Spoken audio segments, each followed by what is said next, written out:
You guys stepped into this little corridor here in the, I guess, just north of or just south of the dining area.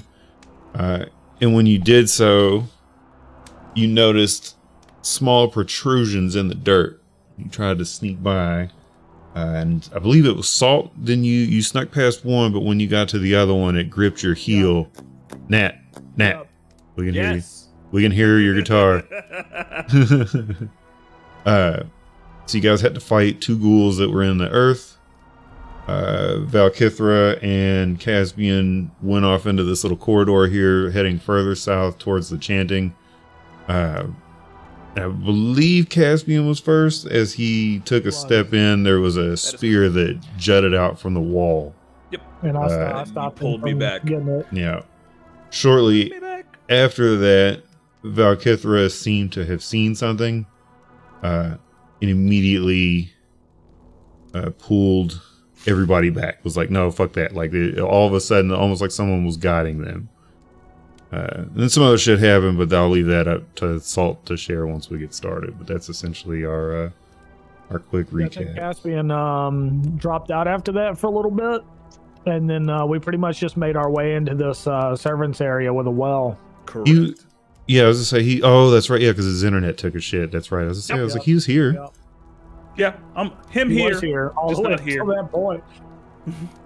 Him here, not here. We essentially we scoured the area. Valkithra was looking for a red leather-bound book, and I don't remember if we found much of anything else, but Valkithra ended up finding the book.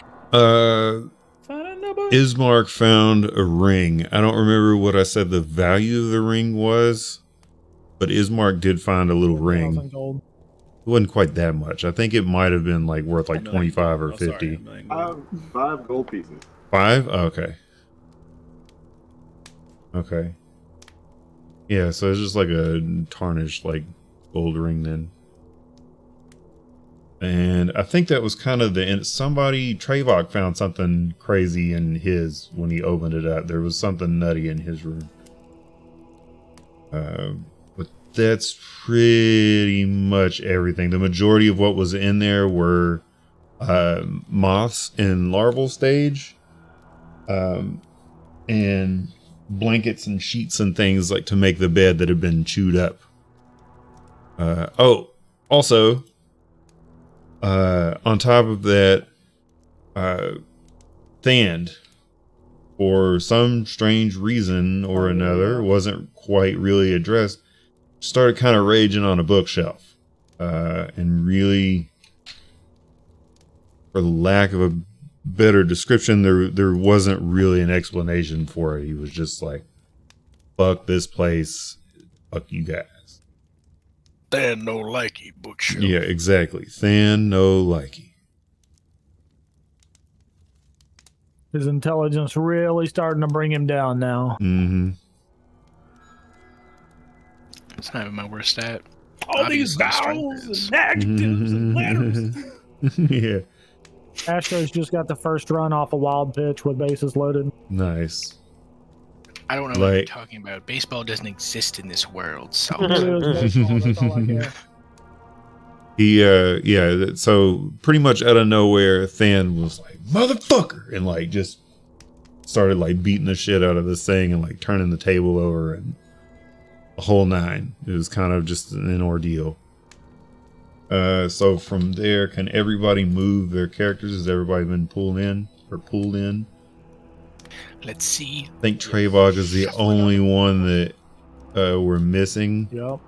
But I have an idea probably of what it is he's going through right now, so he might be a little bit late. Let's see. Taking this stick down. So we were talking about the Phillies before, man. Look, I'm hitting the gritty. He's literally hitting the gritty right now. Hitting the gritty right there. Did you say you were taking a stick down, Nat? No, I was saying, is he getting that nitty gritty? Oh, yeah. Stick down nitty gritty. Yeah. Okay, so what's everybody want to do?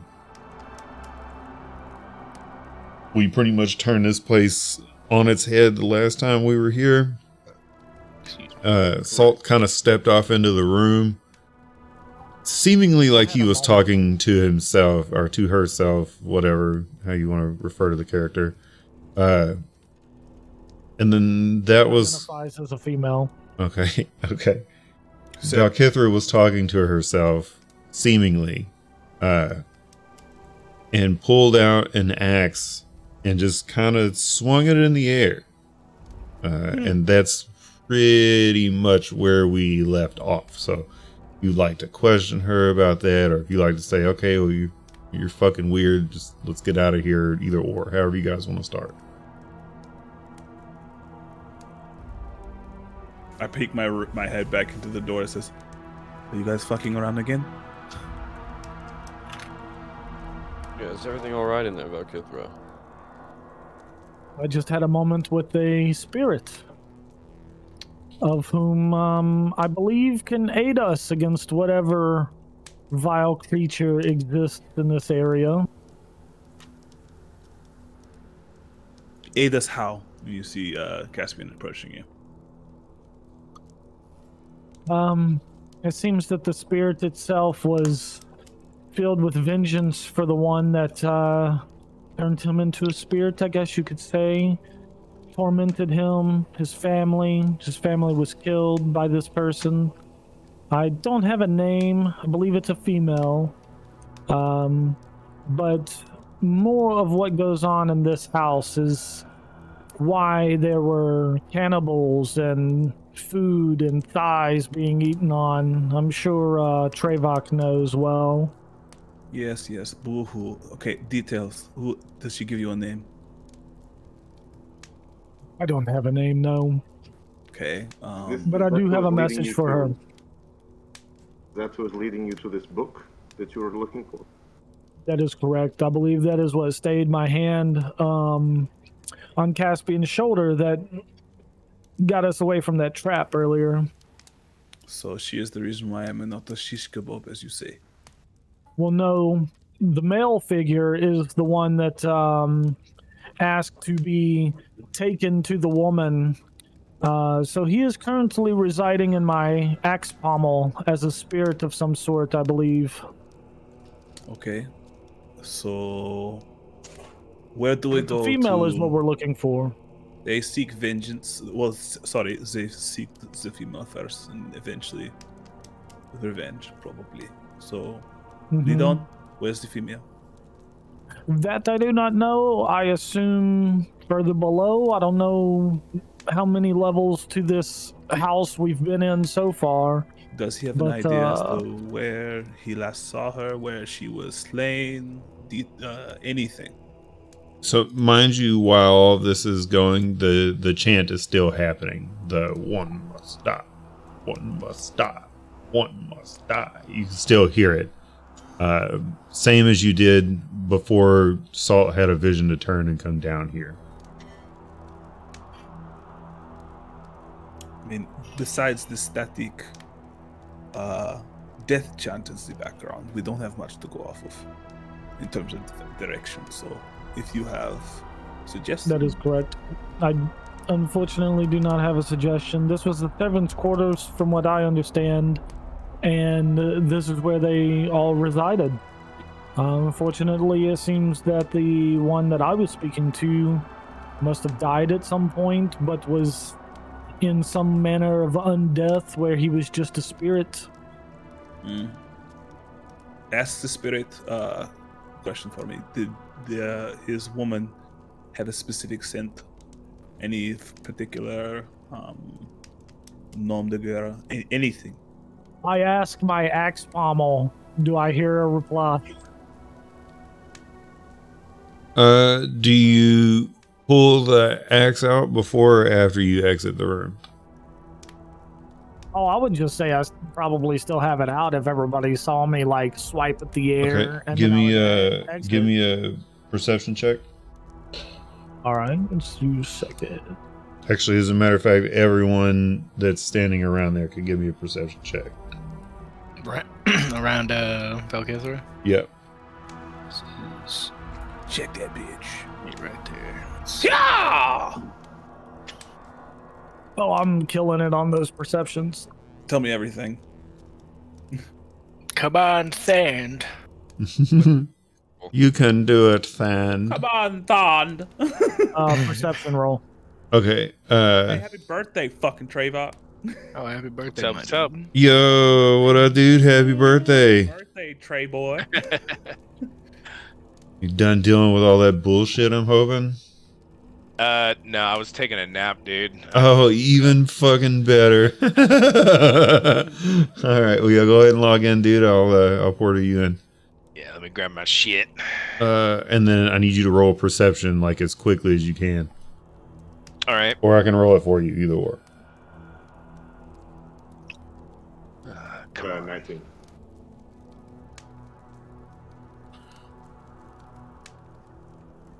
You said you rolled a 19, Matt? Matt? I don't believe him. Show us on camera. I thought I heard him say 19 as well. Okay, all right. Who, me? So the majority of the party wins. So you guys would all recognize as Valkithra steps forward out of the room that the heft on the axe glows. Like at first it starts off kind of like a murky blue substance, kind of like with swirls of like a silver shimmer inside of it.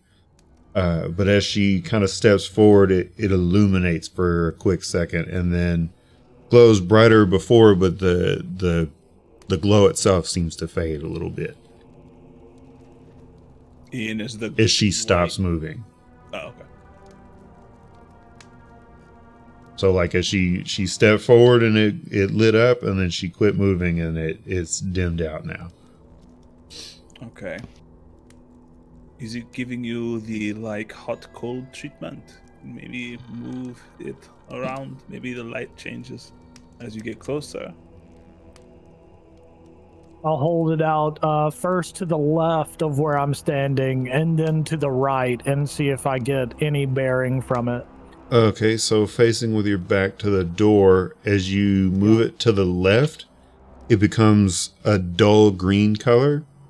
As you fan it kind of over in an arcing motion, as you get closer to the right, the blue returns and the glow is brighter. So it turns essentially from some kind of like putrid acid looking color to a bright blue with a faint glow and a shimmer as you go from left to right. Caspian's brain is just fucking massive, y'all. Suppose even in death he can guide us. We gotta balance out Than somehow. So. Ooh, He's not here. we're getting Travox. We're getting Travox shit out. Getting the shit rolls out early, man. Good God. Getting beat at arm wrestling and tossed downstairs. Yeah, you did get fucking yeeted down those stairs. That totally happened. You describing that looks over. I get one chance. Look over. Help me. Drops. All right, I'm pulling. Tyler, I'm assuming you're in. I just pulled you in. Let me know if you're not quite loaded in yet. No, not yet. Okay. So what's the formation? Where are we going, and what are we doing?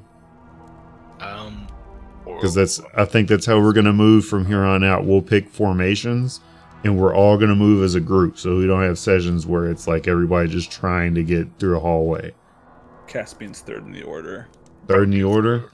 And Caspian, I think you guys should lead. You got that. Okay, I'm second in the order. Glowy thing. All right.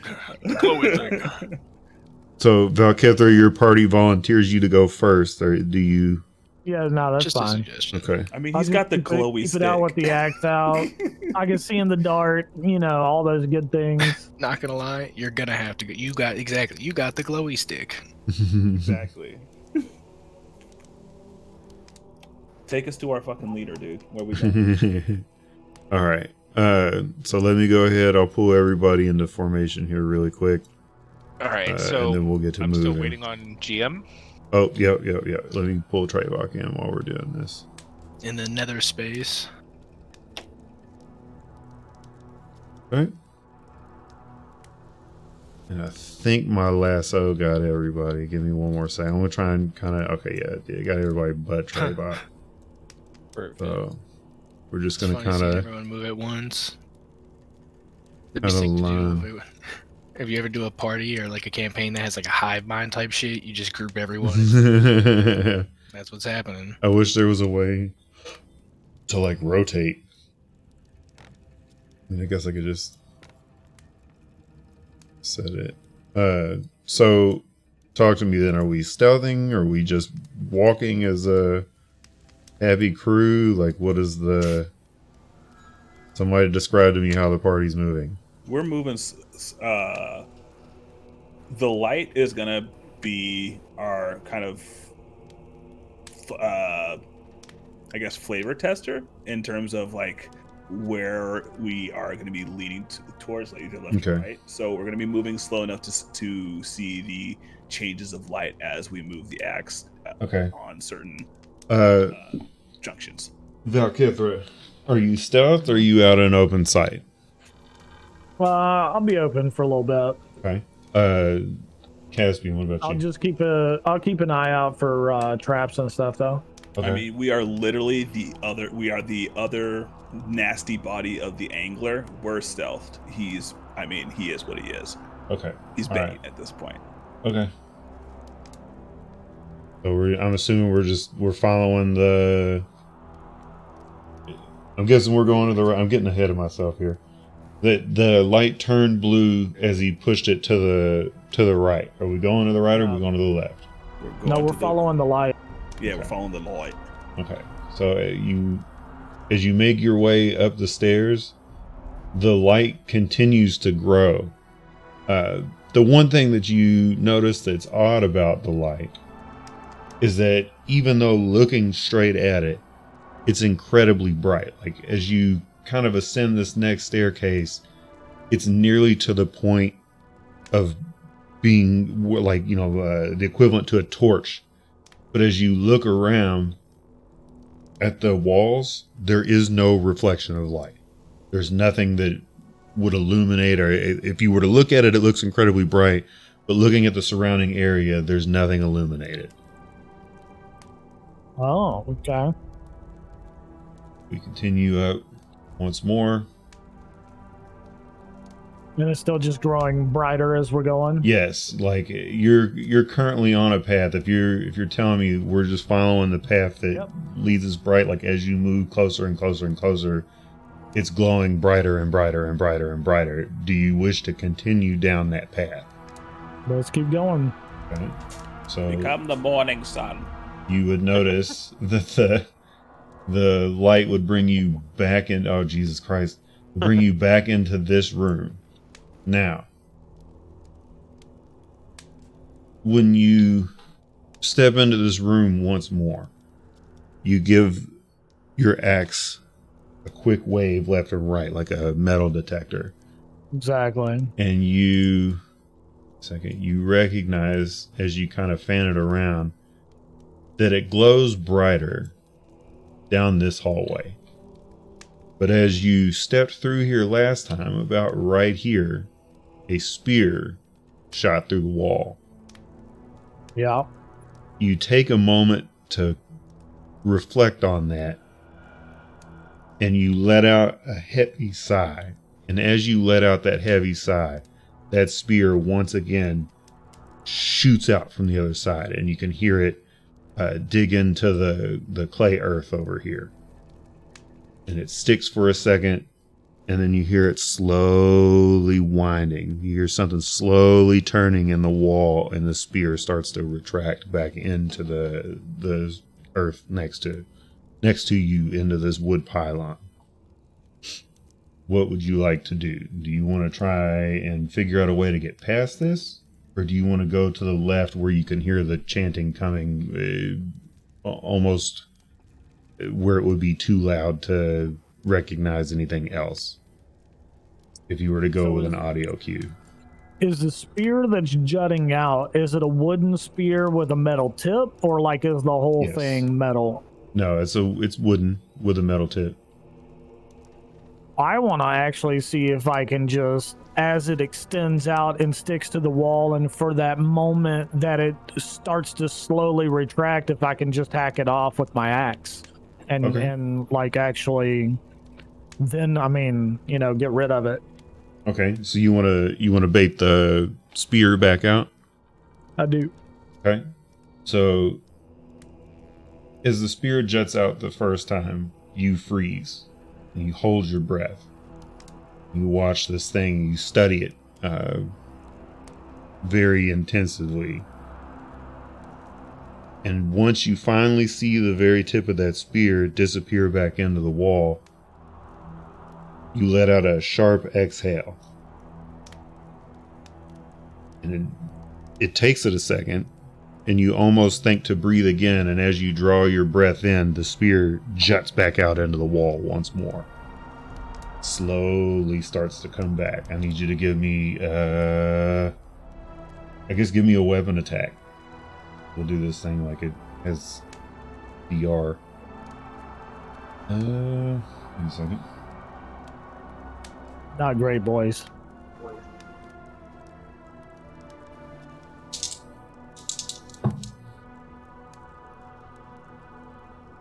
You swing and hit the spear with a heavy thunk, like it's a hard. You can hear the head of the axe bite into this spear, and your axe kind of gets stuck for a second. You're like, oh shit, and so you dexterously kind of pick your right leg up and kick forward into the spear, and it snaps off at the end. However, it's probably halfway still there. Like you managed to only get about half of the spear instead of the whole thing. So there's a splintered end that would still jut forward out at you as it came out, but it would only cover about half the hallway. And how high is it? Probably is it like waist high? It's about gut high. Yeah, it'd be where you wouldn't want to take a spear if you were walking through a random hallway. It'd be right above your hip bone, probably. Well, I think at that point, what I'd probably do is just gesture to everybody, like, we stay to this side of the wall. Any fatties here that don't think they can manage this, and I kind of wave my hand out in front of it and let the spear end go out again, knowing where it's at, and just like give an eyeball of like what the distance is for that. Okay. So you can kind of motion everybody to stay real hard to the right. Yeah. Okay. Suck it in, Trevok. Does anybody object to this as we go to move through here? So wait, he did succeed in cutting off the. He broke it, but it was only about halfway through. I'll go first. Okay. Do this. So how are you doing it? And more importantly, what is everybody else doing while he's doing this? I mean, I can try to take another hack at it.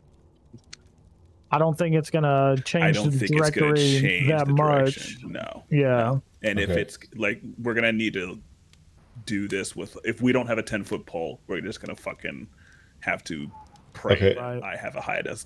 Here's what I'm gonna do. Hey, so- I'm gonna go down the line here, and I'm gonna ask you specifically what you're doing and where you're standing.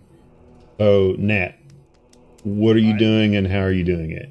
I'm going through the tunnel. I am now on all fours, and I am moving as if I am doing those bear calisthenic things where like people are moving with animalistic stuff.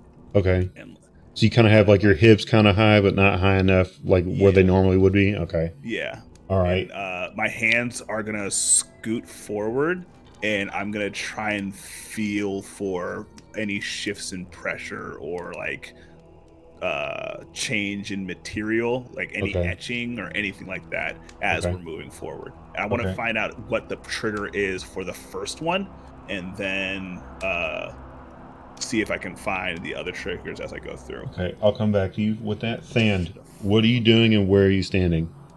If Caspian's going, Thand is just going to stand back and I guess watch. Okay. Show me specifically, like put Thand specifically where he's going to stand. Are you gonna put somewhere where you can watch down the hallway? Are you staying off to the side? Are you like hanging out over here? Like, are you behind anybody? Kind of do this, just kind of like, be watching the whole room, kind of down the hallway, close enough that I could still, hear everyone watching everything. Does everybody still have weapons drawn from when they fought the gas? Yes. Okay. Yeah. Alrighty. Shit, anyway. Matt, tell me what Ismark and Irene are doing, man.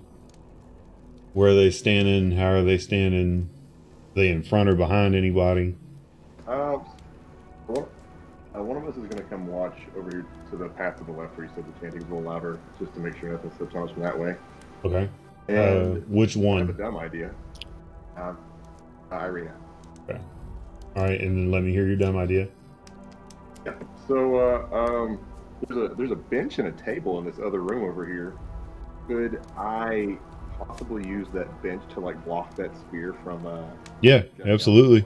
Yeah. So I would like to try to do that, at least Okay. personal. Alrighty. Okay. So yeah, run back and grab that. I need like 3 minutes. Y'all give me like 3 minutes. I'll be right back. There you go. Deal with something.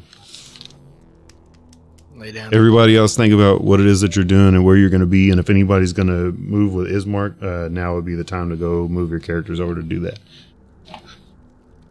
Anyone else getting the feeling there's some fucked up shit going on? Really? We're following the spirit in his axe, and we're all just acting like that's okay. So You see a glowing axe being held by a strange woman and a Been over elf it, guys. with strange Intelligence. hair, fucking on all fours, crawling through a dark tunnel that you know is booby trapped. Intelligence Speaking is speaking Dan's of Dark dump stack. Tunnel, can Trayvok pull out one of his many torches and maybe we can throw it down the hallway and just kind of light it all up? Or I could do you one better, and maybe I can summon one of my whatchamacallits, give that thing a torch, Make them and do it. have You could, that you could. go down What the is a hallway. candy bar gonna do us? You should send your little buddy down the damn hallway first. That's what. Yeah, I was just waiting for my turn to come around, and I was gonna be like, I'm gonna do my Echo Knight thing, and Oh, summon fuck an yeah. Echo. What the hell are we doing? Yeah, Oh my god. Let's go. I love your No, reaction. fuck this. Oh my god. Hell We have, a yeah. drone, we have the That shit recon is drone. free, my guy. That shit is free. I was just waiting Fuck for a my booby turn. trap. I was just waiting for my turn. You guys are crawling on all fours and Look, man. waving your hands. Shit was weird until you got your fucking subclass going, okay? I had to make some decisions. I got you. Oh, that's funny. I mean, I would just say, feel free to speak up next time. Sorry, yeah. I mean, hey, I didn't want to. I just want that moment where like you Interrupt summon it. that we don't have your tools. Oh my goodness. god! I want that moment when he summons it and he just like some random dwarf just walks by Caspian as he's like trying to feel the fucking earth move. It's like I'm just waiting for that dwarf to trigger everything, and it's like a spray in your face while you're down on the ground oh my snipping it up. god! Yeah. Trash compactor style, the whole wall just presses in. Fucking love it. No, you guys were doing good. I mean, the hallway. I'm gonna have to ask Ian how far we can see down this hallway. Like, can The we only see? thing is, I gotta Well, that's keep why I it said just throw a torch. 15 meters, so That's plenty. I can't like, really we see how can- far the hallway is. We can see It's the like hole from six- the. Because that's only 3 weird. tiles, right? 15 is that? Yeah, it's Or 3 tiles. Yeah, that's 5 feet. That's essentially. Why is he giving you shit in meters anyway? It should be feet. It's feet. Yeah, you're right. I'm sorry. So is it 15 feet? Because if it's 15 meters, that's 45 feet. No, it's I'm pulling it up right now because I'm not sure, to be honest. I think I can control it within 30, but at the end of my turn, it needs to be within 15 or it unsummons. Got you. Well, that's easy enough. I already broke the first trap, so you'll be able to stand at least in that square. Yeah. Fighter Echo Knight.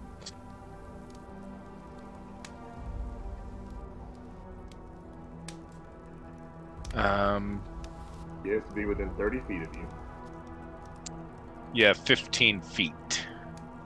15? At You the can end move of it his up to 30 turn. feet away. Right, and then he's got to be somewhere around 15 feet for Yeah, it to... sorry.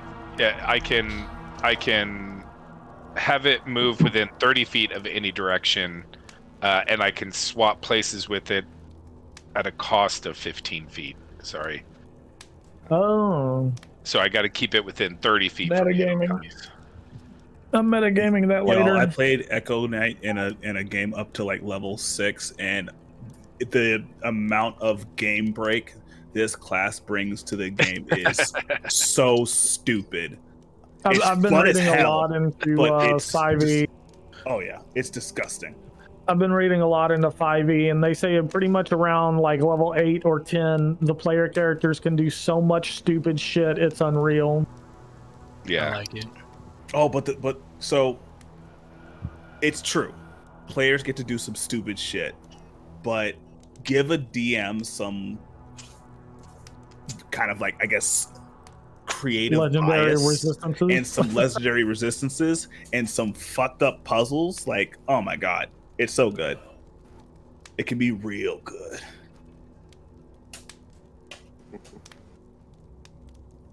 You just went outside. Don't even talk to me, dude. He goes, but I didn't shake it good enough. He's like looking at me from under the table, and I'm like, you little fucking demon. My dog does that, and she also licks the door. My one dog. It's a glass door. I hate that shit. Ew.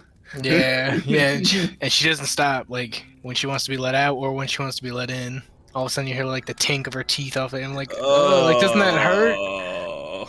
She just She knows it makes you cringe. Mm-hmm. It's like, let me in, motherfucker. I know you hear this. Oh my god. Beam, beam, home. Ian, that's a little longer than 3 minutes there, buddy. Yeah, break time over. Break time's over, man. Yeah. Sorry, dude, I'm back. All right. So we figured out what Irene and Ismark were doing. Is anybody helping Ismark move the bench or table? Yeah, Elion. I was gonna say, ooh, crickets. No, fuck you. Yeah, we're going out to the room to grab it, and everyone's kind of getting in their spots or adjusting themselves. Elion will go with you. Okay. So I know what Elion's doing. Salt, what are you doing, man? I asked Trevok for a torch lit so that I can throw it down the hallway. Okay. So you gonna throw it down the hallway? So Trevok is gonna summon an echo, manifest echo, and then Okay. give my echo a torch. Okay. I'm gonna have my hand out for the torch and watch it go to the echo and be like, oh, it's okay. Be like, oh lads, why don't we let this lad go first? I'm gonna tap Caspian on the shoulder and be like, hey, you can get up now. Caspian was already in his he's level of Bear brain, position. so he turns around and says, "Oh fuck!" We had a good laugh about that. All right. So you, how do you summon it? Is it an at will thing? Is it something that you do? Do you call out? Do you think of something? Like how does Trevok summon this thing? How does he muster forth? Like, what would be something like? What would cause him to do it? Like, is He he? rips a fart and like a genie coming out of his butthole. Does he like bend down and kind of like readjust his pants? Like, what's the deal? Like, how do you make it show up? I don't know, man. That's a good question. All right, well, think about that. Think about that. We'll gloss over that for now. All right, but think about that in the future because that'll give me more stuff to work with. I'll give it to you. Yeah.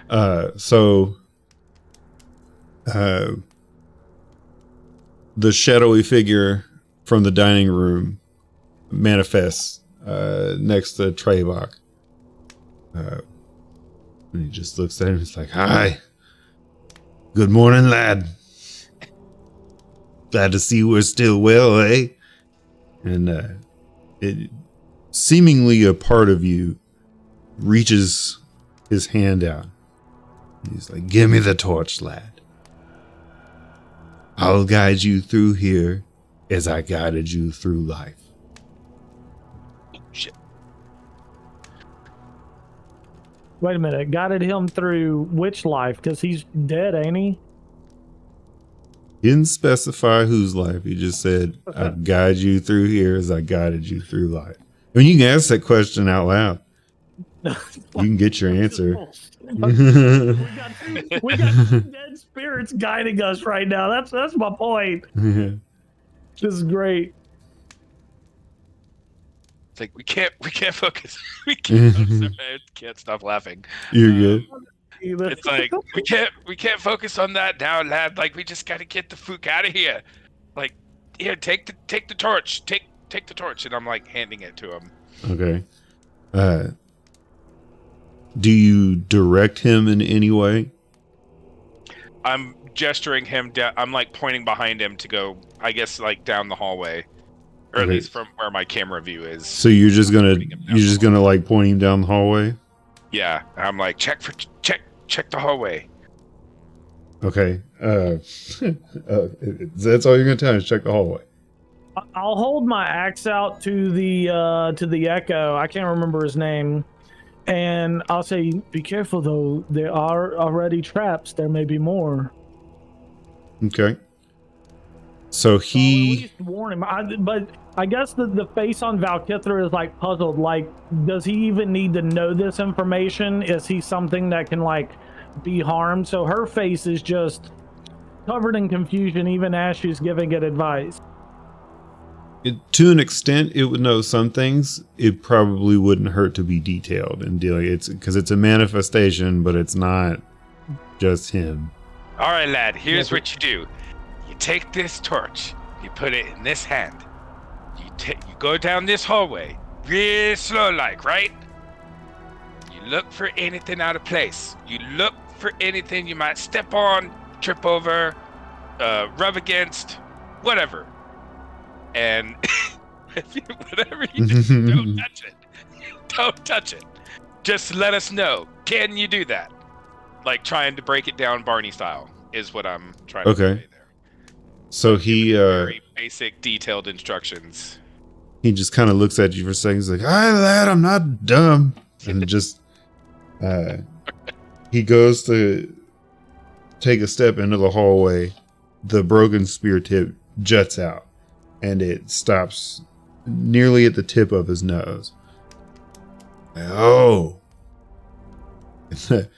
the arrogant, stereotypically dwarven tone just kind of fades from his voice with that and he kind of shimmies over to the wall, presses his back up against it, and he starts kind of trying to make his way through. He gets to, give me a second, I need to have your secondary out. So he gets to about here. He's got his back out. He's going. He gets to here, and another spear juts out. And Trayvok, what you're doing. Yeah, none of us do. Really? Okay. No, That's because I hadn't placed the piece yet. Trayvok, I need you to roll a wisdom save. Oh shit.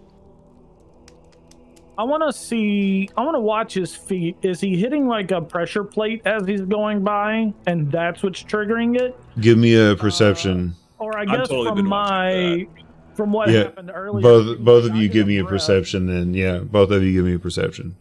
Roll Are you that talking to bitch. me? Fuck. No. I mean, if you're watching him, sure, go ahead. Anybody that's watching, you can. If you're specifically looking for what it is that sets off a trap. Fuck. Okay, yeah. So you two, you don't really notice anything. I mean, it's kind of the same with the breath. Like it wasn't something on your feet. It wasn't something that you spotted in the air. It just kind of came out. But Trayvok, you hear a scream that is very distinct. It rings very true in your head, and you, for a moment, relive your past. And you kind of brush it off because there are more important things right now than diving into your own sorrows. And you just kind of mutter to yourself, deal with this later. All right. But the manifest disappears. Torch drops to the ground. Well, shite. Can we get a little firelight where that dropped? Oh, absolutely. Give me a second. I gotta get back through. Get into my placeables, lights. Let's do like a little candlestick or something. Like we said, it was like right here, huh? Yeah, that's fine. Okay. What's the move now, boys? They come from the same side of the wall. Yes. It came so the spears came from the same side, yes. Any other ideas, lads? I assume Ishmark and Elion are still grabbing this bench or table, right? Or did we forfeit that plan? No, I think it's still happening. Yeah, we can carry that one out next. Okay. All right, so that'll be the goal then. So who's carrying the table through the hallway? And how are you carrying it? Ain't fucking me. It sure is. Are y'all carrying it, or are y'all pushing it out in front of you? I'm gonna line the tabletop up against the wall and just slide that fucker out in front of it, in front of that spear. Goddamn, boy. Okay. From the flooring. Absolutely. Okay. Do you want to roll D100s or do you want me to? I'll go for it.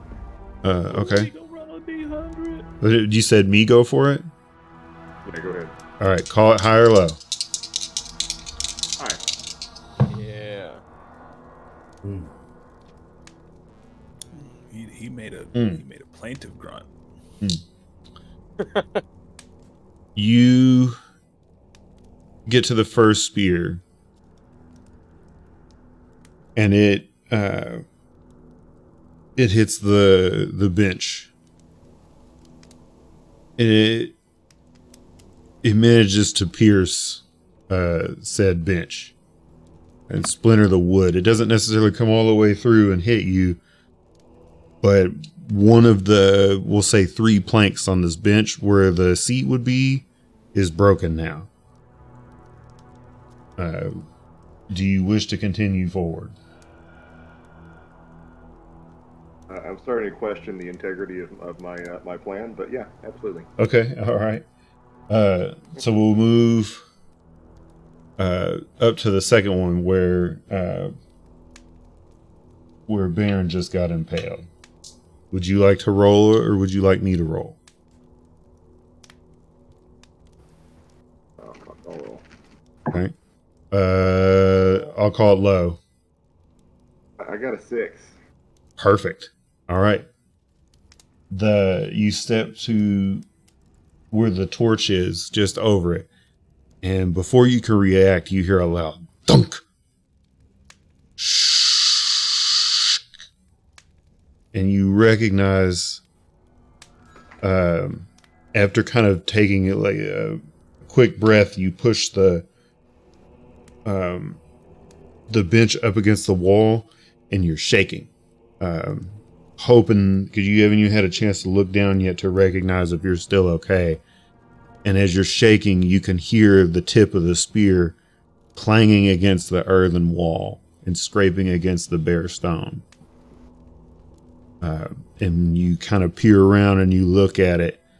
The broad head of that spear is now sticking out of that bench. And as you watch it go back into the wall, you can tell that the haft of the spear is now splintered and broken. But specifically right there at where the spear tip is. Do you wish to continue forward? So both of the first two spears are somewhat compromised, but not entirely, right? Yes. So the first one, pretty much everybody in the party, if they were to like just put their back against the right wall, wouldn't be impaled by the spear. The second one, absolutely, they still would, but it would do like half damage, essentially, because it's broken. So you mean to tell me you expect us to make us down the narrow hallway only know about 2 of these motherfuckers? I mean, he's I'll take those odds.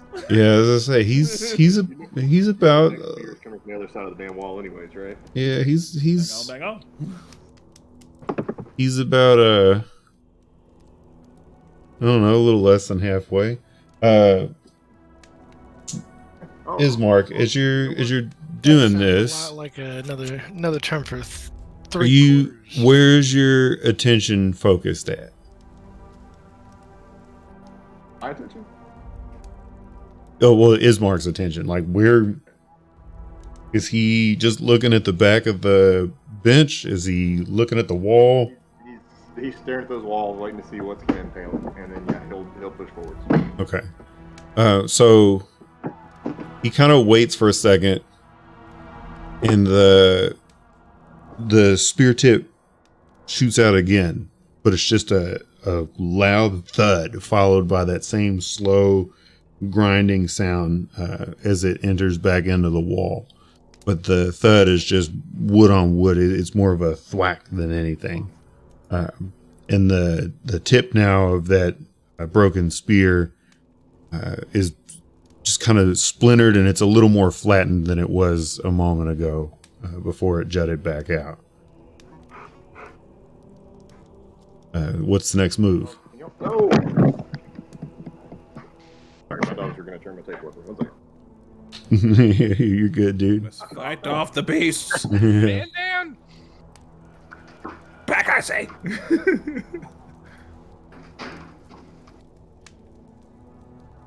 Okay.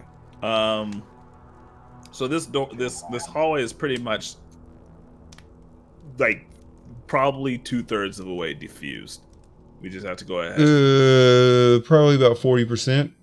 You don't have to 'Cause give me the information if you don't want to. no, you're good. So you've noticed there's been one at this pylon and one at this pylon, and this is about as far as you got. Okay.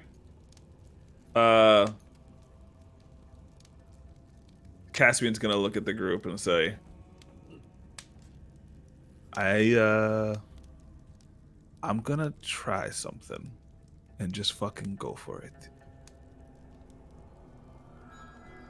So he's gonna start making his way along the wall, trying to basically take all the shortcuts that he can all the way up to the one trap that we know about. Mm-hmm. And he's gonna take the jewel that's on his waist and roll it down the hallway and see if anything happens. Okay. So you roll it down the hallway. It gets here. Spikes immediately jut out of the floor, pop the jewel up, and it lands back over here. Mm-hmm. I need you to give me a perception check. Oh, I'm sprinting after it immediately after. Oh, are you? Okay. Yes. As soon as it hit the trap, I'm sprinting. I'm sprinting to jump over the spikes and follow the ball. Okay. All right. So you're here. Yeah. The spikes reset into the ground. Immediately, as you go to reach for the jewel, you see a hand protrude from the earth and grip it. And then slowly the hand starts to go back down into the earth. What do you do? I summon it back to me, motherfucker. This shit's bound to my soul. Okay. All right. So the hand just disappears back into the earth. I whisper, yell down the hallway and say, "You can make it around the traps if you have any little thing and trigger it and make your way quickly past it. Just don't go past where I am."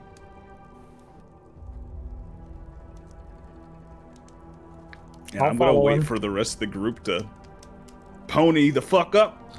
Okay. Valkyrie will follow him in and, take wary of the two traps that are there. Okay. So how do you get past the first one? I'll go low and hug the wall. Okay. All right. So you managed to just kind of take scoot precaution on by. both of them. As you get close, it juts out about halfway. You're close enough to the wall, nothing happens. When you get to the second one, how do you cross?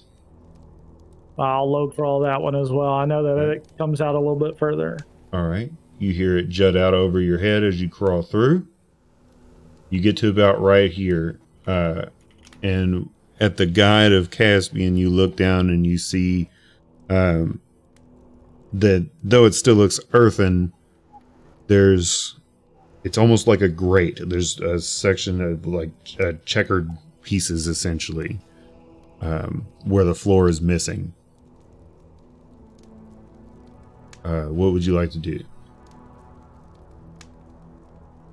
What do I do with this, Caspian? You fucking roll it and make your way around the fucking shit that comes out the floor. What do you want me to tell you? I didn't see what it was or what it did. It comes up, not to the side. I'll do the kid in the hallway, and I'll put my feet and hands to the walls, and I'll Okay. American Ninja Warrior the glass thing and like hop across. How high are you going? Shit, I'll put my back on the ceiling if I need. Okay, yeah, I was gonna say this is probably about 10 feet high. So you want to climb up that high? Shit. Fuck it, let's do it. Okay. I've already started. The athletic ability. Yeah, give me Have you seen my rolls already? I don't know. Fucking Jackie Chan my way down this wall. I want Oh my him. god. I want him to give me an athletics roll, but I know it's gonna suck, and it's such a good idea. I'm just gonna like, yeah, just do it. I'm not gonna make you roll. This is such a Give good him idea. Give him an Here's advantage. the It's a good thing. idea. Yeah. All right. Yeah. All right. Or give him inspiration. Okay. Yeah. I'll give you inspiration. It's a good one. What is that, D4? You get Yeah. to choose to get. You get to choose yourself to get advantage. Okay. Yeah. Or that. I'll give you advantage if you want. If you want it, you can have it. So advantage athletics, right? Yeah. If you choose to use it now, you can use the advantage now. No. It's now or nothing. It's now or nothing. We're not going to say the advantage. It's a great idea, and therefore I'll give it, because that's kind of what I was thinking. I was like, we're going to see if anybody's going to climb the walls. Excellent. Not bad, not bad. Okay, yeah. So your knees hurt a little bit on the inside as you start to kind of push your way up, but you legit, like, the admiration, or I guess to draw the admiration of every 10-year-old in the house, you crawl all the way to the top of the ceiling.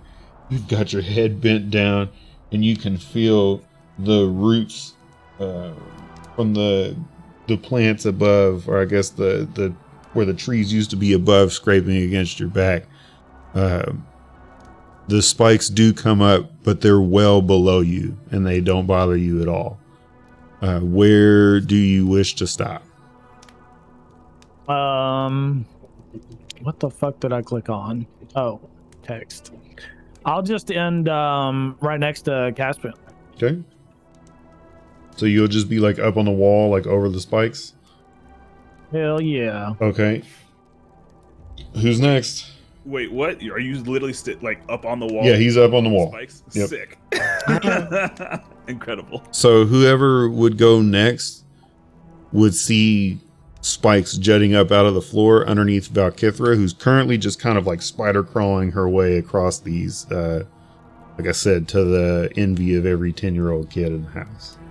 Yeah, I hear Rose and Thorn clapping. Let's see. Who's after Valkythra? That would be you, Treyvok. What are you doing? All right, so I'm moving through the first one the same way Valkythra did, like hugging the wall to the right. Okay. When I get to the second one, if I'm able to do so, well, because I didn't actually see it, right? So all I know is I need to go low from watching. I feel like you'd have seen it. Were you looking at where she I feel like you were watching, but okay. Okay, instead of walking on all fours, I want to roll like a dog. Okay. You're just gonna lay down. I'm like crossing my arms in front of my chest and rolling on the ground. Okay, so just to be sure, you're rolling parallel to the hallway, not perpendicular. You're doing it like a dog, not like the kid from Hook. You're going hot dog style, not hamburger. I guess, yeah. Okay. All right. Hot dog. Hot dog. Okay. Hot dog down the hallway. So you stop behind Valkithra just before the spikes. We go to the top of the order again. That is to Caspian. If you wish to pass for the party to catch back up, you may do so.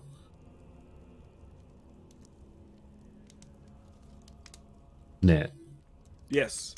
it's your turn. If you wish to pass your turn so they can catch up, you're more than I'm willing to literally- do so. I'm waiting until everybody ponies the fuck up. I'm not. Okay. making All right. So we go to this point. Thand then. Thand's Yeah. next. I mean, I think we're gonna get backed up into the spike trap if you don't move those. So maybe Oh just go a fuck! little Then, bit further okay, forward. okay. That's fair. That's fair. Okay. I was about to say, can I just general party question? Is everyone kind of just thinking we're gonna, quite literally balls to the walls this and I mean, get through? Because I'll I'm say, down. like on my next turn, I'll probably turn to where Thand is and try to investigate the spike trap a little better. Because I think the spear trap we've pretty much conquered, but the spike trap y'all are probably gonna have more issues with. Ian, I will go ahead and probably choose to move because I know that. Like, Okay. that's a good point. Like, we're gonna run out of room real fast with this skinny corridor. Can you put a light over where I saw the hand come up and grab my shit? Yeah, it's but what the fuck? How did you do that? I hit enter. Oh, that's cool. I said, bitch.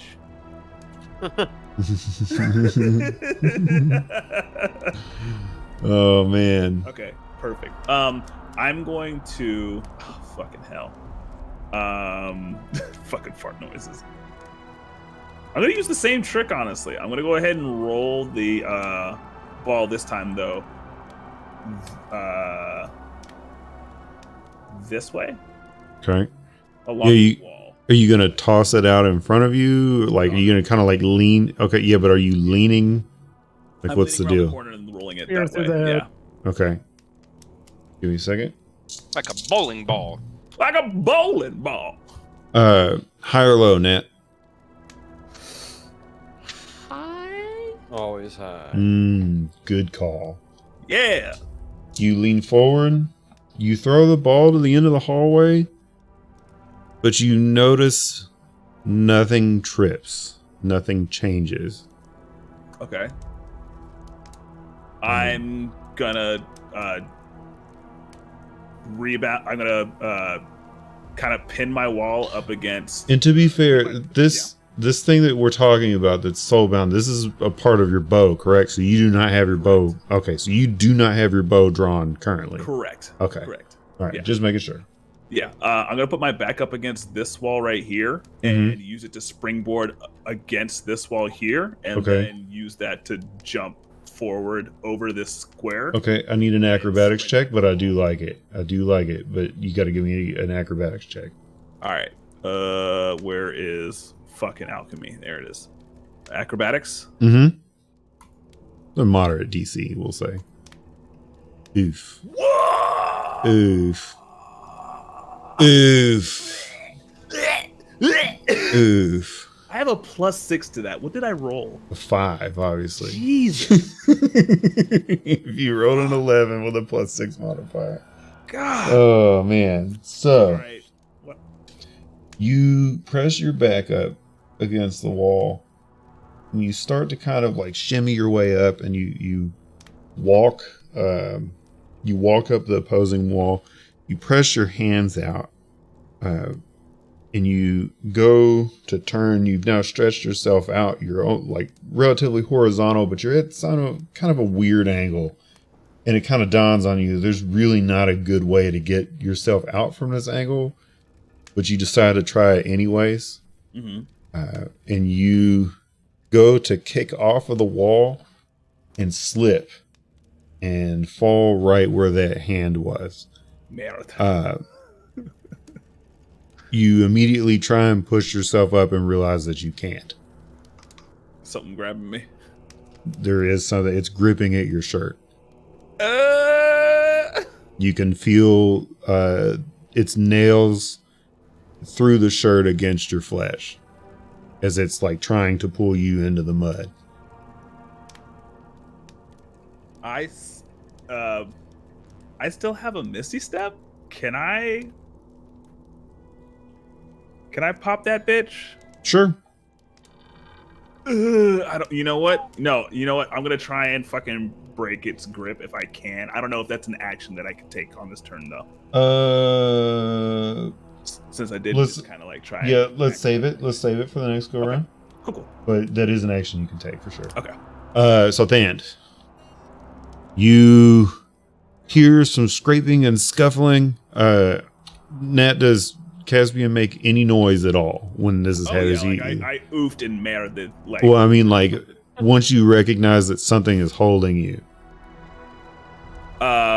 You can hear like a brief scuffle as if like scrabbling and grunts of like struggle, but like nothing. He's not shouting down the hallway like something's got me. Okay. All right. Dan, you're up, bro. I'm going. It's his time, bro. This is Dr. Smoothbrain's destiny. Like you've had shitty roll, shitty roll, had a shitty roll, bro. It's time. This is time. You're gonna bowl through this. Yeah. Everyone, he's had 3 people go in front. As a matter of fact, so much so that if you want to roll an investigation check to try and determine how you want to get through stuff, I'll give it to you at advantage. You're goddamn right. So You're goddamn right. Dan was back there, so he didn't really see the whole thing, but at least saw the first one, so he knows probably fit through if he just kind of like sucks it in and holds the one side that's Suck it in. Not gonna hit. Mm-hmm. So that'd get me to what, this first, like this pillar you said? Yeah, that's where the second one is. Okay, so let me like this one. Fuck it. You said investigation? If you want to roll investigation to kind of like pull your path through it. So if you get advantage on the investigation check, if you succeed, we'll say 14 or higher. Yeah, perfect. Baby. I'll give you advantage. I'll give you advantage on any checks that you have to get through here. So then what, it gets me. So you gotta. So how do you get past that trap? The one right in front of you. So you told me you kind of sucked it in and got to the other one. What do you do on the second one? I would know like the position it's coming out the wall at. Yeah. You've watched the other two kind of go through. You know that that's the broken one. Actually, Ismark, you're like up here, bro. Because you were in there with the bench. He was in there with the bench. Yeah, I legit forgot about that. Yeah. All right. Okay, so you know that the spearhead is broken off of this spear trap that's coming out. Like the first one, so I could probably all right, then same thing. It's just longer. So yeah, it's longer. It's just sucking it in is not going to work. But if you wanted, you have a myriad of options. They're at your disposal. You've watched some people go under it. You've seen Valkithra kind of figure out that you can go over it. You have a shield on your back if you want to try and block it. You've seen where they've been able to kind of like fake it out, so to speak, like draw it out and then do whatever you need to do to break it. Like this, you have several things that you've watched other people do. You can pick any of those to see if they work. You know what? Yeah, I like that. The last one. I'm gonna fake it out and try and break it more. Okay. So you stand there completely still for probably about 4 or 5 seconds, trying to figure out how to make this thing come out. And on the 6th second, it shoots out again and stands completely straight, splintered tip, nearly across the entire hallway. And you watch it just sit there. And after a second, the spear starts to retract. What do you do? I attack that shit. Okay. Are you gonna full on pull your sword out, swing and hit it, or you want to just try and like run into it while it's just a spear and break it? Like what do you want to do? You know what? I'm gonna try and it's just wood, right? Yeah, just wood. There's no, alright. And there's no adornments that you see. It's just essentially a splintered stick at this point. Okay. Or a splintered broom handle. We'll call it a broom handle. I'm gonna try and like, because I have the sword and shield out, Mhm. so I'm gonna try and like towards like where the base of where it's coming out. I'm gonna try and like hit it with my shield, like shoulder, kind of, you know. Check it, Okay. see if I can snap it off. Absolutely. Give me a strength roll. Who's eating something, by the way? Sorry, that's me. You're good. I liked it. It was giving us atmosphere as we were watching fans. Oh, roll it again. Roll it again. No, I told him whatever his checks were, he'd have it at advantage. All right, excellent. So you push at it once more, or you push at it and you can feel it kind of bend, but it doesn't necessarily break. You kind of move your weight to your back heel and then shove into it again, and it snaps. You pretty much walk through this thing like a kid through the woods, like the Billy Badass moment that we've all had while we're out in nature, where it's just like, fuck this tree. And you slowly make your way to the other side, filled to the brim with haughtiness and bravado. And you line up behind Ismark. Watch out. Yeah. Yeah, I do that shit. Elion, I'm assuming you're looking down the hallway. Yeah. Okay.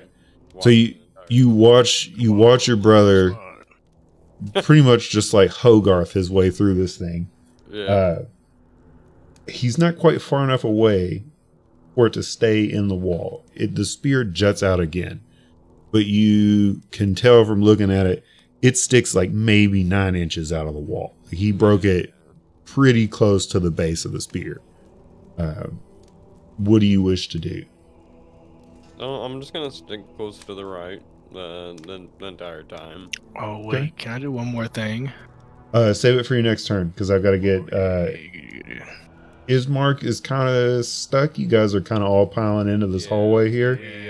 There's But not another spike trap in front of me, or there's not another so wall trap. Salt is over it. Yeah, it's literally it's on the tile that Salt's on. He's just like up on the wall. Yeah. So Ismark can't really do a whole lot, Matt, but Irina is still untethered. She's been watching the other way the whole time. What do you think she would do now?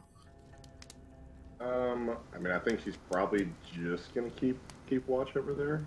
Okay. I really don't think we need any more people crammed in this hallway. Okay. So she's just going to stay over there for right now? For the moment, yeah. Is anybody directing her to stay over there right now? That's a whole party question. If anything, she might kind of move back to here, but still. Okay. Okay, yeah. Okay. Excellent. I mean, she's also Definitely. blind. She's gonna need that light.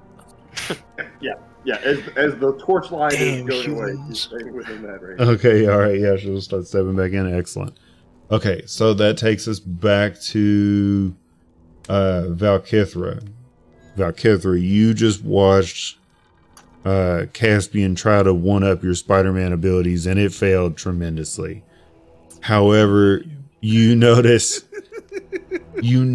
a stark panic on him when he hits the ground, and he starts trying to shuffle away, and it seems like he's trying to move, but he literally cannot.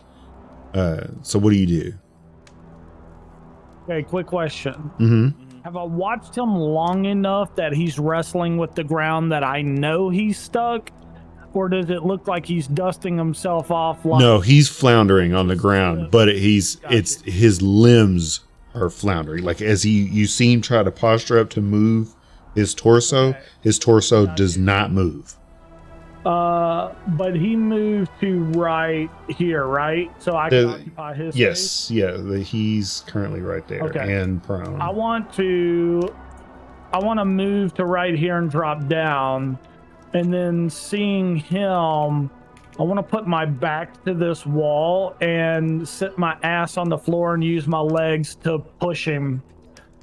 Okay. Because I'm not sure what he's like stuck on, right? Got you, but you're trying to use the wall. Like, Okay. Yeah. Okay, Yeah. give I me don't strength think I check at can just, advantage then. Throw him off because I'm pretty weak.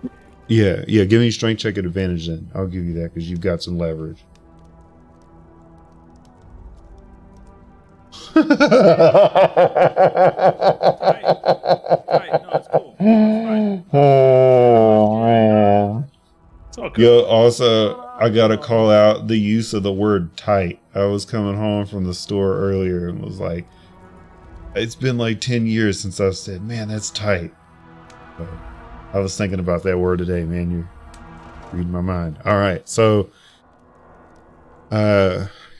Caspian. I'll look back at Trevok and I'll say, I cannot budge him. He needs help. You feel these claws begin to sink into your flesh. They're tearing past your linen shirt and they are gripping at your abdomen. It's not just one hand now, it's two. And you, my friend, take 4 points of damage. Suck my. Fuck. 4 damage, right? Yep. All right. I guess I've got to go to Trevok next because we're crammed in here now. Nobody can move until we do stuff. Trevok, you look down in front of you, and the spikes begin to recede into the floor. Give me a perception check. Perception. Mm-hmm. Perception. Give me that perception. Just need some perception. Perception. Motherfucker, dude, you guys need to start manual rolling. Holy fucking shit. Oh, dude. speaking of which, I got some LED dice for my birthday. Can I take that roll back and roll my LED dice? Only if you do it on camera so we can check out your sweet ass dice. Oh man, okay. One second. Dies. And we get to see your beautiful birthday boy face. All right. Where is my? I don't care about the face. Shut the fuck up, Salt. Ooh, damn. He said, "Shut." Ooh. Don't you take this away from me. Don't take this away from me. I just want to see the cool dice, bro. All right. So. Do it. Did you get frosted tips? Holy shit, dude. No. You're like an out of shape fucking 98 degree. No. Oh, damn. Those are awesome. You don't have frosted tips? Oh, you don't. It's the light. Okay. All right. I thought you did. Camera blur on, and that's the light right above me. So. Why would you do that? Your house is dirty, isn't it? I see. Yeah, those are. There's nothing back there. You always make fun of the fact that I got nothing up on my fucking walls. Turn your camera blur off, you fucking. God damn All right, it. 1 sec. Dude, he's an op, dude. Yeah, You that fucking doesn't play well with fragile. For some reason, it like slows it down. Oh, you tell one guy he needs to put a little bit of fucking artwork up, man, and this is what you get: some camera blur. Those are dope as fuck, though. I bet they're easy as hell to read too. Yeah, they are. You should totally get Alright. frosted tips, though. They looked awesome. Yeah, for a split second, bro. It looked like you had frosted tips. You were like the 99th degree. Like, as soon as you said You were like Dick Lachey, bro. You thought I had frosted.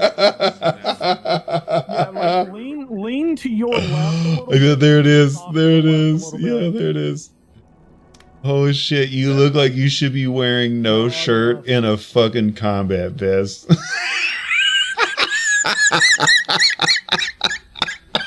There. Bro.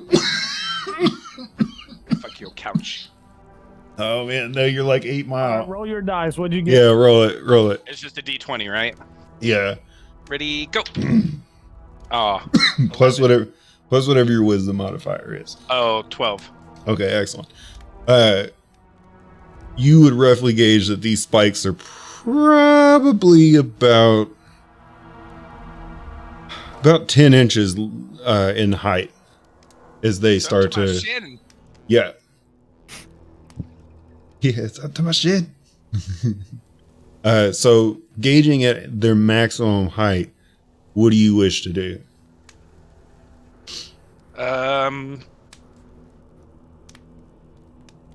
So can I do a wall skip, like where I do like a up on the wall, 1 foot on the wall, and then over? Ooh, for that, I'm gonna make you give me an acrobatics check, but absolutely. Yeah, dude. Let's check this acrobatics because I've been doing pretty good with acrobatics so far. This is God. I hope your desk is made of wood and you're knocking on it right now. Here comes the nat 1. Here comes the nat 1. Oh, he did it. Okay. So yeah, you press your back into Ismark for a second and spread your arms out all the way. Put your fingertips right on the edges of the tunnel to kind of feel out where the walls are. And you take a half of a step followed by a full step. And before you were to put your foot down on the grate, you step up onto the wall and thrust yourself upwards and then forwards and land right next to Caspian. Like you would probably end up like kind of right over here, kind of by where his head is, but you don't land on him. Good. So can I start helping him, like grabbing him and trying to pull him away from the hands? Only because I don't want everybody stuck in this hallway for the next 20 minutes. So yes. All right. Give me a strength check. Oh, I'm gonna roll my dice again. So D20 plus 4. Do it. Ah, damn. That's only an 8, so 12. Time to give them things back.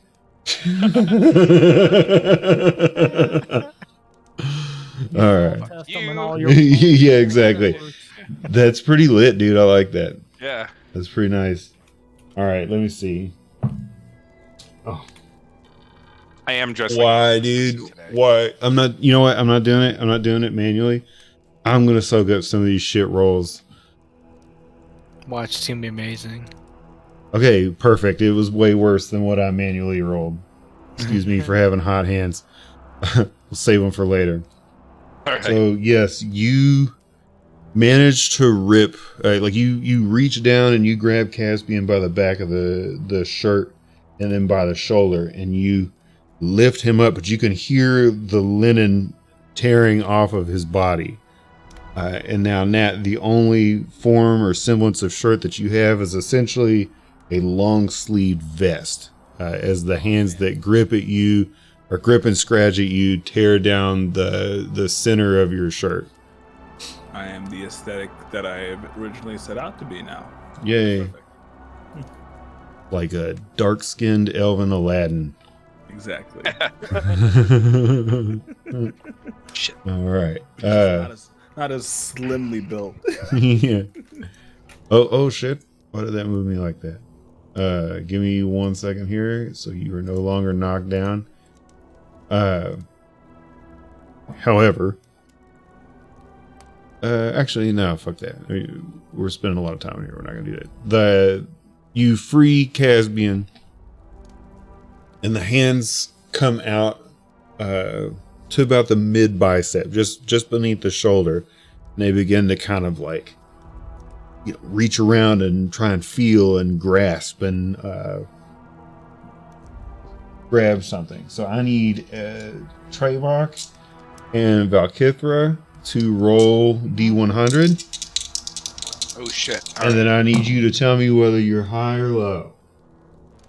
And that's going to be of my roll, not of the 50 to 100 or 1 to 50. How do I roll a D100? You can just roll D10 twice if you want. You should. The LED set should have a 10s die. I do have a 10 die, right? Yay! Here. You have a D10 and then you have a 10 die, and you just roll both of those together. Yep. So you can roll yours, look at it, and then you have to guess if your roll is higher or lower than mine. Oh, got you. Spice it up a little bit.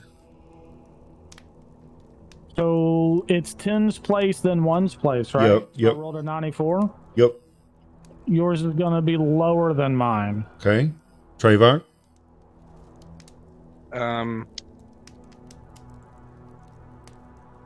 Ooh. I only rolled a 30 total, right? Okay. So do you think I'm higher or lower than you? Ooh. Higher. Okay, excellent. The hands continue to grip, or I guess reach around the tight space to see if they can find anything. And after a brief moment, they stop and begin to kind of descend back into the earth. So we'll go back to the top of the order. Caspian, you're bleeding slightly from your chest. You have a myriad of scratches and burns on your bare skin. What is your next plan of action?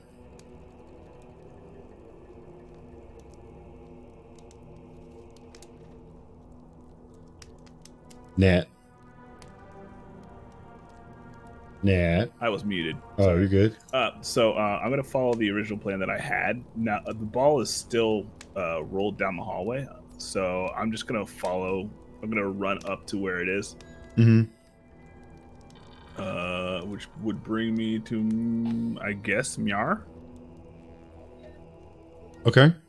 All right. Yeah. As you manage to go through there, how do you do it? Fucking cool as hell. Okay. So you're like acrobatically like rolling and backflipping and doing crazy shit. No, Oh, okay. No. Like just fucking running fast. That's all Okay. it is. You And I say my thanks, friend, as I run. you manage to run quickly at a dead sprint, and you kind of fall back and slide down onto your hip and grab the jewel and stand back up. So essentially like a baseball slide. And you stand back up and you quickly look around and peer around this little corridor. And the only thing that you notice that's different from when you came through it is that there's a little bit of dirt in the air. Valkithra, you're next up in the party line. What are you doing? I want to turn and investigate the spike trap to see if I can disable it. Okay, give me an investigation check. Excellent. A good roll. Excellent. Nice, dude. Oh, nice. You notice that at the base of the spikes, there's a few that protrude a little too far and leave some space between the bottom of the spike and the ground. So essentially there's the way that it works, there's like a pyramid over a metal spike. It's like having like a 3-dimensional arrowhead on an arrow. Okay. And you recognize on a few of them that you could get underneath of that arrowhead if you really wish to. I can get underneath. Yeah, the arrowhead. like so you could jam something underneath of them if you wanted to keep them from being able to Gotcha. reset. I will jam my hand axe into there for the time being until everybody can walk past me. Okay, so you jam your hand axe Yeah. underneath one of these, and everyone steps back. The spikes go to retract. You hear a strange grinding sound, and then a loud thud, and what sounds like a chain breaking. And the spikes, the ones not being held up by the axe, drop down into the grate once more, and you hear kind of like a disheveled clanging as they do so.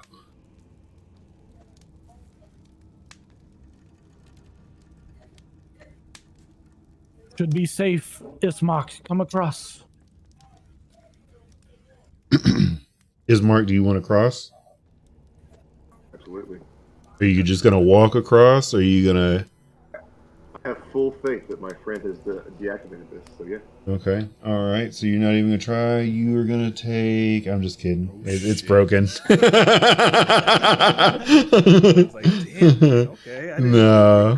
They're savage today. I just figured it would have been funny if that were the case, but no. Oh, absolutely. Okay, it's that's busted out. So, Valkithra, now that you've broken that trap, what is your next plan of action?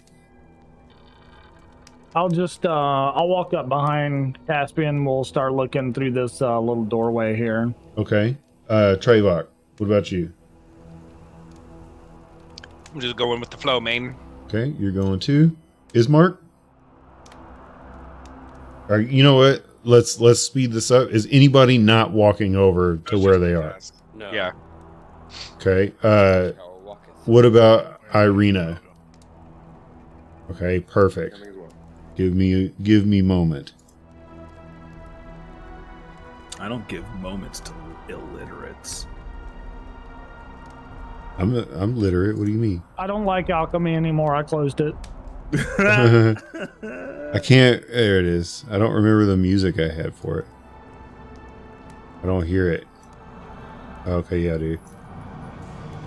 Two men enter, one man leave. Okay. Man enter, one man leave. So, everybody seems to kind of regather themselves here at the doorway. I have a monologue. How are we doing for time? Does anybody got to be out of here exactly at 10? I'm good. No. Nat? No, I took off tomorrow. I'm good, baby. Okay, cool. All right, we'll keep on cruising. You make your way through the winding halls to find a small opening. To your right, a pair of candelabras and a candlelit chandelier hang to your right. The flames are long and flickered wildly in the darkness. Anyone who paused to look at them for a short manner of time would notice that the wax hasn't melted at all, and the runs that blemish the candles smooth are... Oh my god, this is the one I was telling you guys I was super high, and I was trying to write it, and it was hella wordy. So stick with me. Let me start over from the... Wordy, but it's slaps. also misspelled and don't make no Yeah. sense. All right, give me a second. Let me... In this one. You make your way through the winding halls to find a small opening. To your right, a pair of candelabras and a candlelit chandelier hang to your right. There you go. To your right and to your right. The flames are long and flicker wildly in the darkness. Anyone who paused to look at them for a short manner of time would notice that the wax hasn't melted at all, and the runs that blemish the candle's smooth exterior are dry and dust covered. To your left, a small mold-covered door. Further down the room sit a table covered with sheets of paper, a carafe of blood-red liquid that's slowly nearly black in the dim light. Just past that, the walls shrink into a claustrophobic hallway of dim candlelight, or of which dim candlelight flickers across the top half of the wall. The room is thick with dust. It clings to the back of your throat with each breath. The earthen musk wafts through the air like a feather in the breeze. The urge to take a drink is overwhelming. I need everyone to give me a DC, I need everyone to give me a listen check. I need what now? perception. Yeah, perception, sorry. I got you, baby. That 3.0 lifestyle, you know what I'm saying? Baby boy, I got you, baby boy. Hey, boy. Natty. Oh, Perfect. Perfect. 18. Smooth brain. I don't So, Smooth brain, no eyes. again, for instances like this where the majority of the party passes, everyone gets to hear it. A low growl fills the room. You freeze in place as you see a small tuft of hair rise in the light at the back of the room. Following the tuft into the shadows, two large beads of light glare at you within the darkness. The sight in front of you freezes, and for the moment you would question whether the movement you saw was real or not, if not for the snarls heard from the next room. No faxes. Say it for me one more time. One more time. Faxes. The dog continues to growl. That's bullshit. That's his name. I wrote it down. Maybe you want to take some time to read through the journal again. Well, he'll have to do that after, he. Damn. Did you create this image? That hand is really fucking with me. Am I supposed to be wearing 3D goggles? No, I did not create this image. It is amazing, though. All right, so everybody's in this bitch. And the portion of what I'm talking about is over here in this area.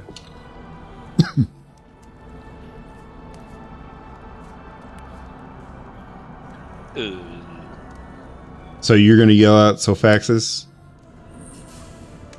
I'm looking real quick because I'm pretty sure I just copied that straight. You're close. You're close. Oh, he giving you hints and You're shit. close. Syphilis? Syphilis. Syphilis, come here, boy. Sophaxis. Sophaxis. Although Are you looking at that in your notes, or are you looking at that in the journal?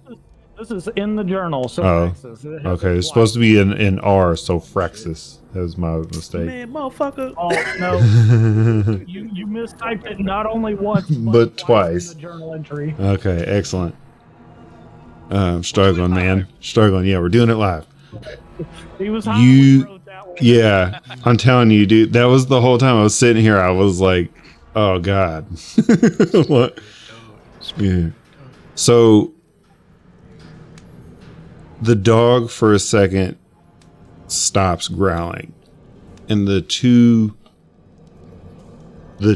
lights that peer back at you in the darkness cant slightly, and then they slowly move towards you. Man, who's got a good animal handling? Salt, you were the one that spoke to it. Do you want to be the one to approach it, or let it approach you? Dude, you said the word. You're gonna. If you don't do it, fucking Casper's gonna push you in front of the group. Well, let me see. Let me see what my animal handling. You know what? Fuck it. Yeah, I'll walk toward it and I'll say, "Okay, how do you want the name to actually be?" We'll stick with Sophaxis because that's what's in your notes. Okay. We'll stick with that. So I'll just I'll walk toward it very gingerly and say, "Sophaxis, come." Okay, give me a second. I gotta.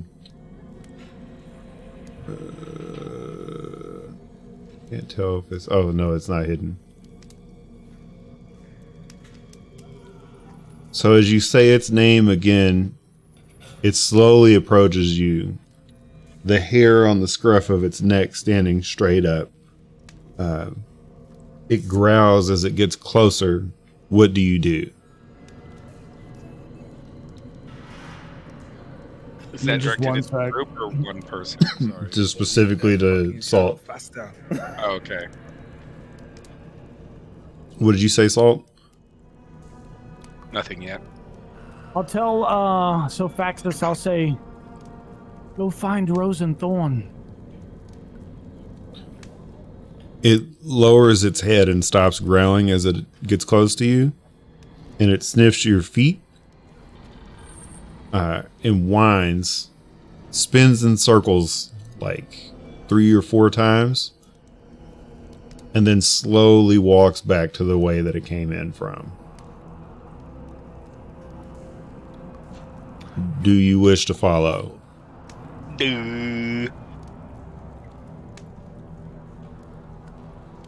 I got turned around. Where did it go? Can you spotlight that? Yeah, absolutely. So it went. It came up to you, and then it went back Okay. this way where it came from. Gotcha. Yeah, I'll follow it. I'll lighten my steps as I go. Okay. Is anybody not following it? Stealthily. I'll follow. I'm pretty sure everybody's coming. Okay. Everybody's. I'll follow, but Trevok is like, he has his hands like holding up at the ends of his trousers so that he doesn't trip over him in case he needs to. Okay. Excellent. Matt and Hunter, are you guys following? Yeah, yeah. What was that, Matt?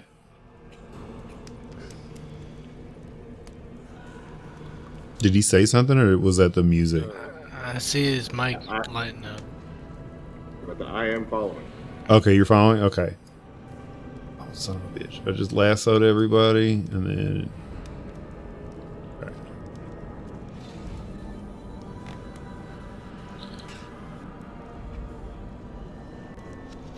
As you enter the next room, you find a makeshift underground bedroom. A large wooded frame bed with a rotted feather mattress takes up the bulk of the space. On the near wall sits a wooden wardrobe, and at the foot of the bed is an aged footlocker. Above the bed, hanging from a taut noose, is the corpse of a man in a black suit. One of his withered, bony hands clutches a crumpled note. Okay, somebody else taking the fucking note. Somebody walk up there and grab a note. I'm done with Kind of a that. suicide note. Caspian approaches. Okay. I'm gonna feel the air around this dude as I get closer. How long has he been dead? Give me a perception check. Speaking of dust clinging to the air, it's got me awful clamped. 22, motherfucker. Nice. Sorry, I was taking a drink. You're just kind of like genuinely like checking him out. Or are you looking at the whole room? Like, what are you doing? Yeah, it'd be a little. It all in as I get closer to this dude. Okay. I don't want to be surprised by anything as I'm getting closer. So let me find you. That's not you. Let me find you. You walk into the room, and while there's a corpse hanging from the ceiling, you notice something strange with the bed.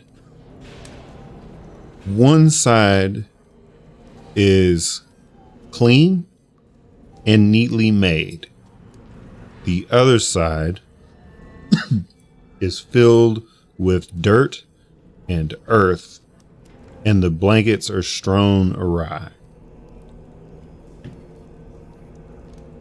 Other than that, you notice the footlocker beneath his feet, and by gauging at his robes and the weathered patterns over the shoulder and at the seams, you would gauge that this person has been dead for some time. Especially looking at the flesh of their hand. It's not quite fully necrotic, but you can see where the rot kind of burns down the flesh of the fingers. Caspian takes the note. Okay. And reads over it. All right. Give me a moment. A handout for you. You have handout? I have handout. Sharing it within the alchemy, or are you going to? Nope, it goes Fucking charlatan. Goes to you. I just need to get it. This people are trying to make me look at other source of information while I am playing game. Yeah, it's coming to you through Discord. Bullshit. I hate it. There you go. 0 out of 10. Terrible DM. I'm just playing. Do you want? Okay. So you can read this. It's fun doing it. Yeah. Okay. Is there anything anyone else wants to do, or are we all just kind of like chilling in the entrance of this room? And we just see this guy floating here.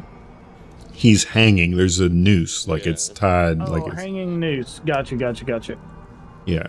It would be obvious from a quick glance that this man committed suicide. Elion would be muttering some words of helm, but he's kind of keeping an eye on the room. Okay. You said the bed one side would have like soil, earth. Yeah. So this side, the bed is essentially not made, and if you were to really look at it for any length of time, you would recognize that it's filled with like earth and clay. Like not like clumped up like it's all over it, but like it's dirty. These sheets are soiled with earth.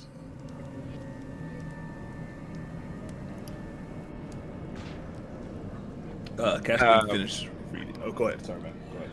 No worries. I was just gonna say that.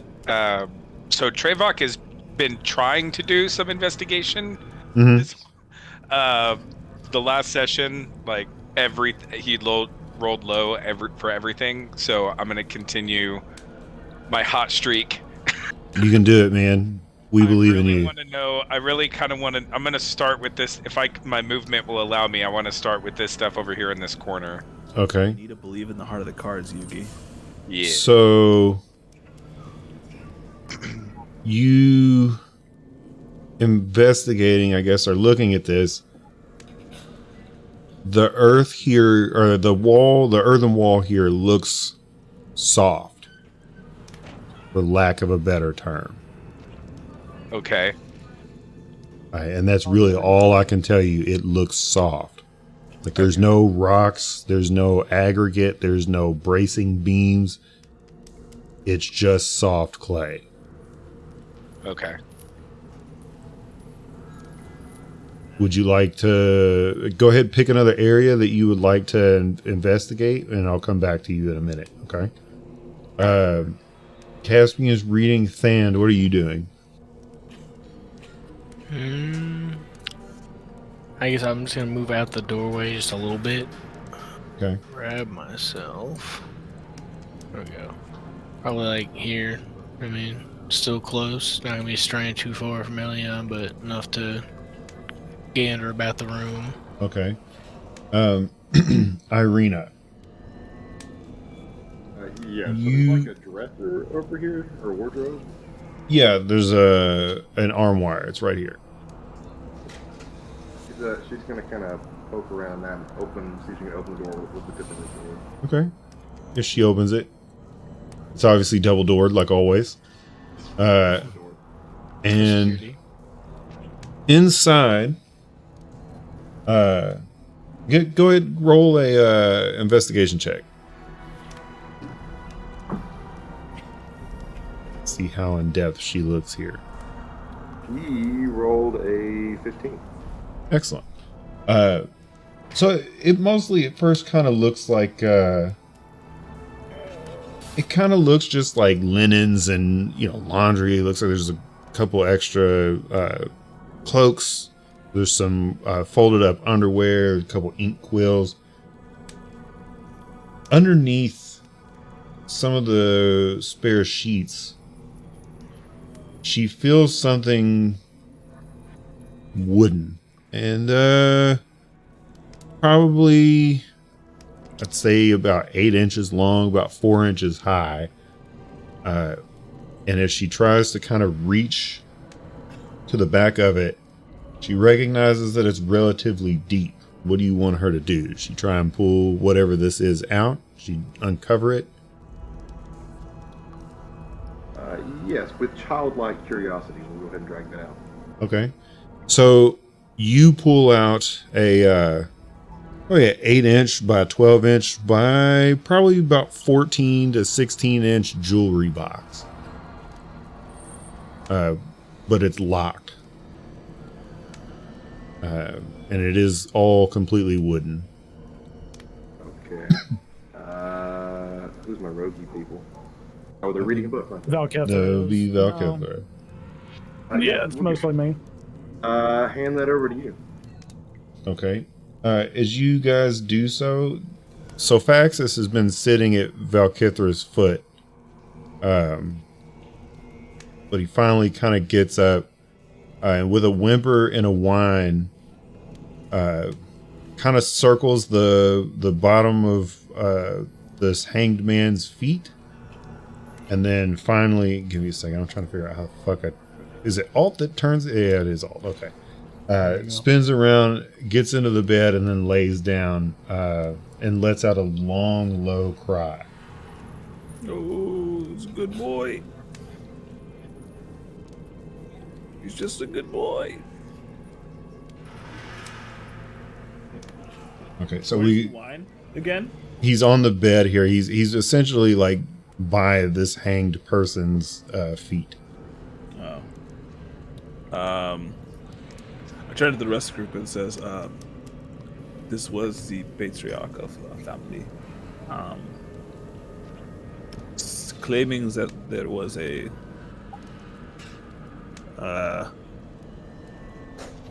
some form of event happened to him and his wife. I don't know. The details are kind of fuzzy. He doesn't exactly speak about them, but the wife became monstrous, along with himself. And he His wished name to was spare his children. Gustav. Oh, And he just The hung wife's name is himself. Elizabeth.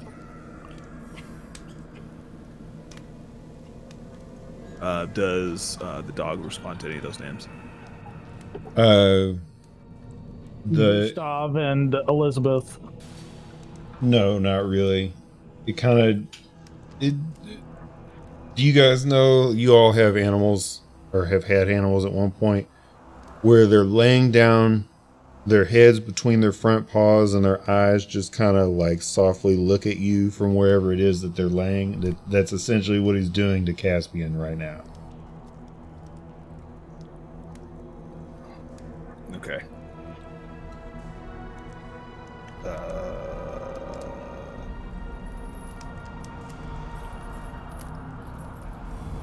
Well, so these children that they speak of is Rose and Tom? I believe that is the case, yes. And there Is was it- a third. Walter. That's correct. At the Gustav and his mistress. the name of Walter, the dog kind of stands up and he bites lightly at the boot and tries to kind of like pull the body down, like not in any sort of like jerking manner or anything like that. It just kind of, it nips at the heel and it kind of tries to pull it down and then cries again. It spins around in a circle and then tries it once more and then cries a few more times and then lays back down. Caspian fucking approaches the bed and says, "I will get it done," and attempts to take this man down from the rafters. Valkethra help. Okay. You guys Good boy. successfully get him down and lay him out on the bed, and the dog turns and licks the corpse and then turns and licks Caspian. And it's at that moment that Caspian kind of recognizes that something's off with this dog. The tongue that it just lapped you with is incredibly hot, even for any animal that you've ever dealt with. It doesn't quite burn your skin because the tongue doesn't stay there long enough, but it's enough to almost make you want to, yank your hand away. It would be like trying to pick up a boiling pot of water that's been sitting there for a long period of time and the handle's gotten a little too hot. Okay. Can I do a check to see if I know what this thing is? I know what it is, but I mean, It is as well. sure, you could do an investigation check if you wanted. you don't want to also I give don't- a possibility like a religion check or anything Or like nature. that, or a nature check. Well, I think it would immediately understand. I mean, obviously, given the circumstance that this probably isn't a normal dog, but I'm trying to think of anything in your history if you would have seen something like this. Okay, cool. But that would be more of a That Valkethra thing. shit anyway. Yeah, I mean, you can go ahead and roll it. That's an 11. No, you don't see it. Oh, God. Valkethra, if you want to roll, I'll allow you to roll. Good boy. Sure. Let's see what my history is. Not terrible. How did you do? 16. Right.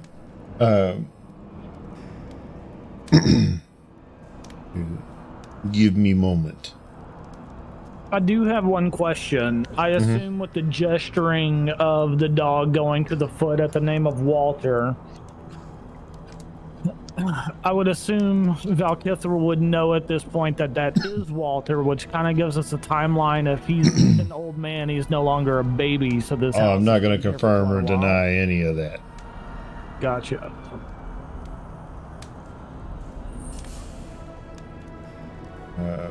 You know, confirming or denying.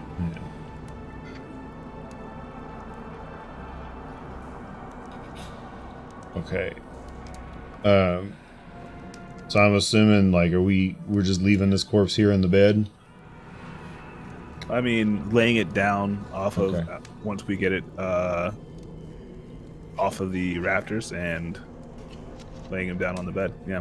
Okay. Does anybody else? So the armoire has been searched. You guys want to look around anywhere else? Do you want to do anything else? I will lockpick the box that Irina was giving me. Okay. Give me a sleight of hand check or a dexterity check, whatever. Whatever you Well, I got roll. thieves' tools for that. Yeah. Perfect. Straight 10. Yeah, no, you try, but it doesn't open. It seems to be a rather strong lockbox. Gotcha. So I'll tell Irina, if you have a dagger, you might be able to whittle it down a little and open it. Because it's just wooden, right? the lock is metal, but yeah. Just wouldn't. Well, the wooden box, yeah. I'll just let her know that I failed to pick at it, and I'll hand it back to her. What does Irina want to do with this box, Matt? Oh, we tried the subtle way, so I guess she'll try to just like break it open. Okay, so you're gonna try and bash it. Yeah. Okay. What are you bashing it on? Oh shit. Or are you hitting it with a weapon? I'll tell you what. Ismark has a short sword. We'll try to like pry it open with his short sword. Okay. That'd be, I mean, a relatively high quality weapon, right? Yeah, he had good shit. Okay. Gave all the crappy stuff to them, I think. Okay. Yeah. All right. So I need a sleight of hand roll. Here's how it's gonna work. It's gonna be a sleight of hand roll at disadvantage. You have to beat a DC 10. If you don't beat a 10, the sword breaks. Oh no. Man, you full of shit, Ian. Wow. So sleight of hand at disadvantage. Yeah. Oh, you're killing me. Let's see. No, it's a natural 20 and a 13. Motherfucker. Jesus Christ, dude. Breaking out all the good dice. Yeah, I didn't know you were gonna try to break my shit. So like 15. She is she doing it or is Ismark doing it? Oh shit, good point. I'm sorry, man. I'm looking the wrong set. Oh, if she's doing it, then it is. It doesn't matter. Whoever you roll it for, you succeeded. I just wasn't. He had the short sword. So it was Okay. Yeah, I'm just trying to make sure I know how to describe it. So he kind of just quickly comes in without a word while she's trying to figure out how to get this thing open. Just kind of plops the knife in between the crooked arm of the padlock. Just gives it a quick yank, and the hinges break right off. Does she open the box? Yeah. What's that? Yes. Yeah, okay. Inside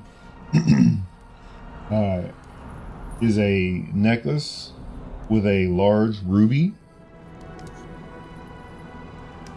valued at 30 gold pieces. And a sapphire ring valued at 40 gold pieces. Now, mind you, those values aren't static. It'll be based on how well you can haggle with whoever. It could be higher, it could be lower. That's its base value. Yeah, sure. Yeah, that's yes. Okay. Let's see who's not gone in a while. Elyon and all right, so we're gonna go Elyon, Thand, and then Trevok. So Elyon, you've been kind of watching and saying prayers and kind of mumbling some last rites and things like that. What are you doing as you watch them lower this man from his noose?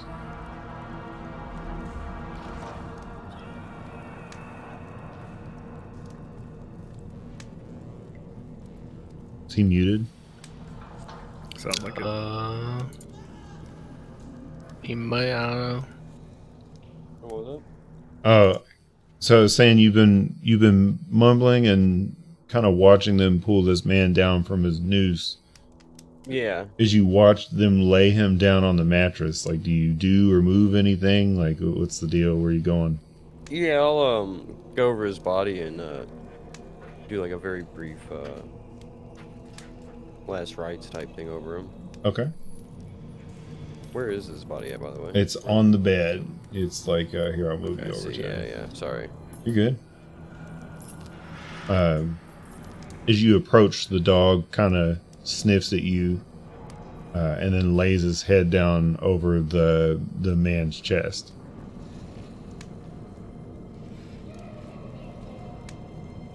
Yeah,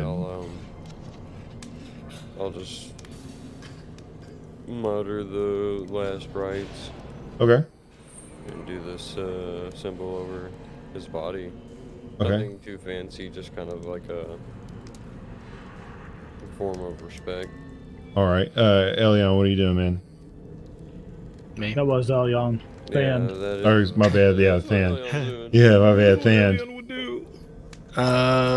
No one's opened that. It's a chest right there. At the Yeah, bottom. Foot Locker. Yeah, yeah. No one's bothered with it yet. Thand wants to open that. He is curious.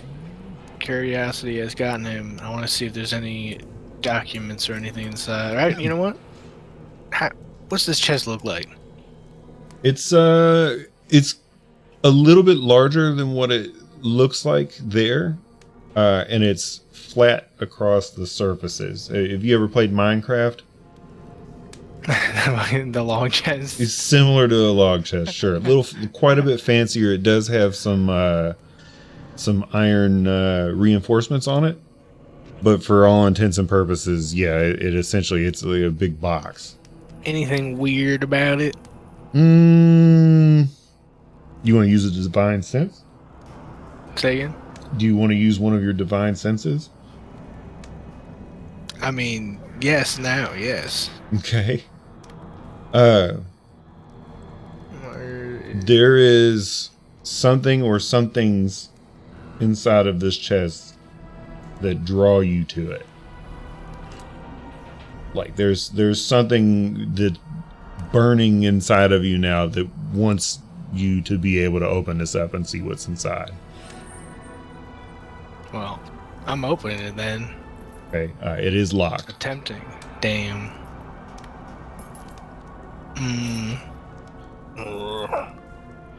Where's Valgisser? Where is she? I'm still right here. Hey, can you try and open this? I can certainly try. Okay. I'll kneel down and try my thieves' tools on it again. Okay, you go to put the key in, or the pick in, Y'all. and for some strange reason, you can't get the pick closer than about a half an inch to the keyhole. Do you want to inspect the lock? Yes, I would.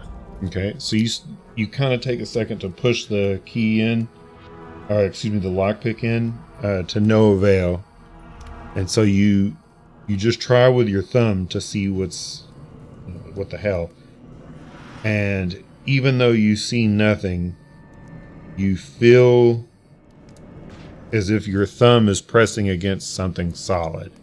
It doesn't have a temperature or a discernible touch, but you recognize that the pad of your thumb is flattening out as if something were there.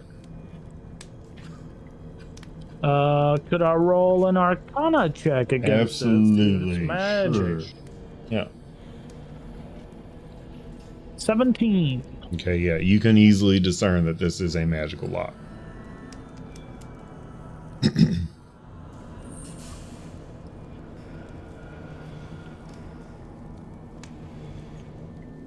And it would seem that my tools are ineffective against this. Bad thinking.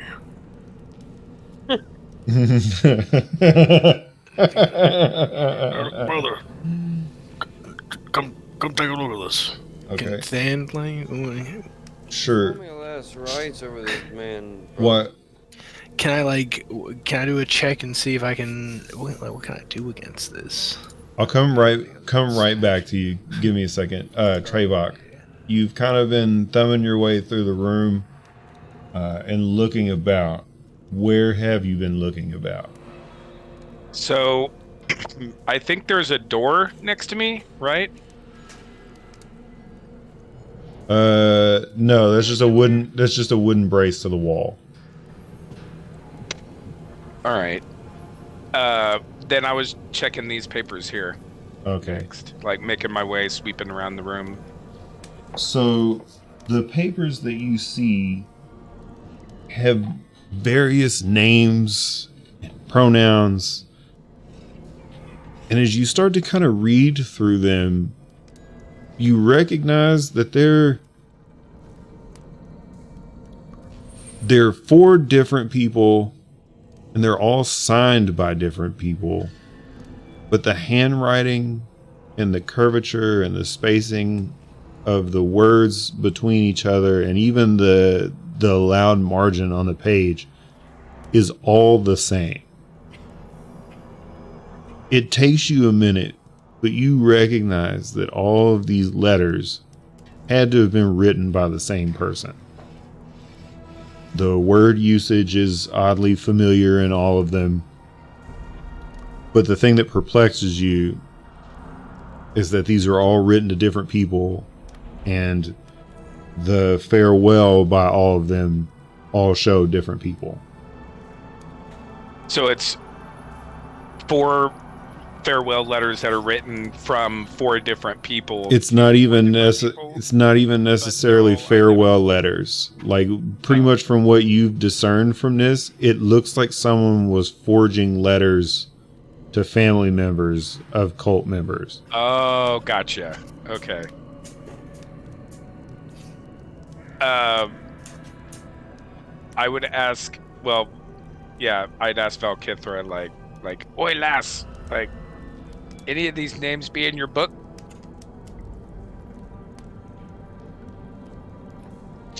What names are you talking about? What are you seeing? I'm like picking up the 4 papers off the floor and like. So you would see, and like handing them over like one by one to Valkithra. you would see one for a Ricard that would be addressed to a Wilhelmina. Regard to Wilhelmina? Mm-hmm. You have a Roderick that is addressed to a Vala, Vala. Okay. You have a Victoria addressed to a Mallory. Mallory. Okay. And you have a Tonin addressed to a Deliverance. All right.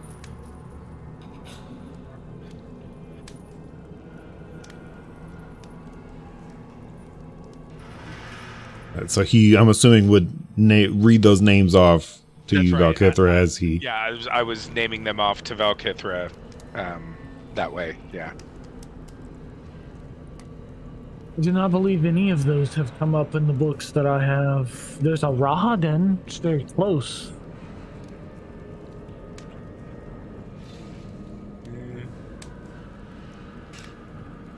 As you guys deliberate on this, Okay. is anybody looking at the dog? I probably would Caspian be. has been looking only at the dog. What the dog Yeah, doing? Elion would still be kind of observing it and It peripheral. silently lifts its head up and turns to look right here.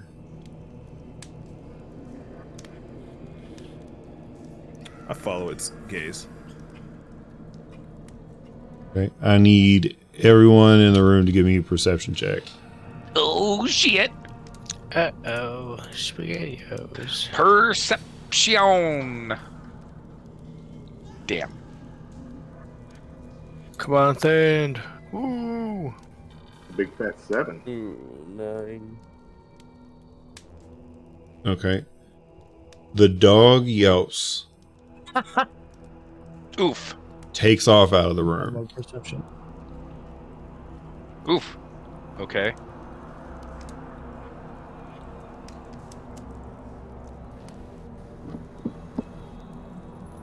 That's not good.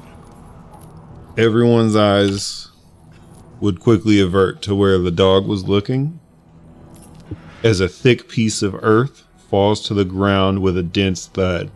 A strange sludging sound gurgles from the western wall. Two stones scrape dryly across each other before falling out of the wall and into the floor with a smack. Protruding from the wall, a disgustingly withered forearm leading to a hand where the flesh is sloughed off for a few fingers down to its palm. Outstretched, the fingers grasp lightly at thick air. Wait a second, I gotta scroll down. After a small swipe downwards, the middle finger, missing a few knuckles, taps lightly on the wall before the rest of the arm and shoulder emerge. A visceral groan is heard as a tuft of disheveled hair and near skull-like face appear. It looks to you and speaks. What have you come here for? Paying homages? A strange grin stretches across the cheeks of a lipless face. Much like the mud before her, the thin frame of a decaying woman emerges from the wall. Standing with her left shoulder pointed toward you, she turns to reveal a wrinkled black heart writhing and constricting in the glow of the candle. I could feel the door shut.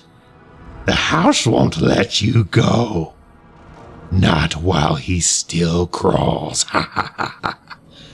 Lucky me. It's been so long. So long since I've had anything fresh. And with that,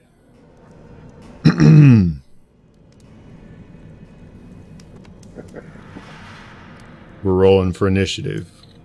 Don't mind me, just, shitting bricks. Oh goddamn!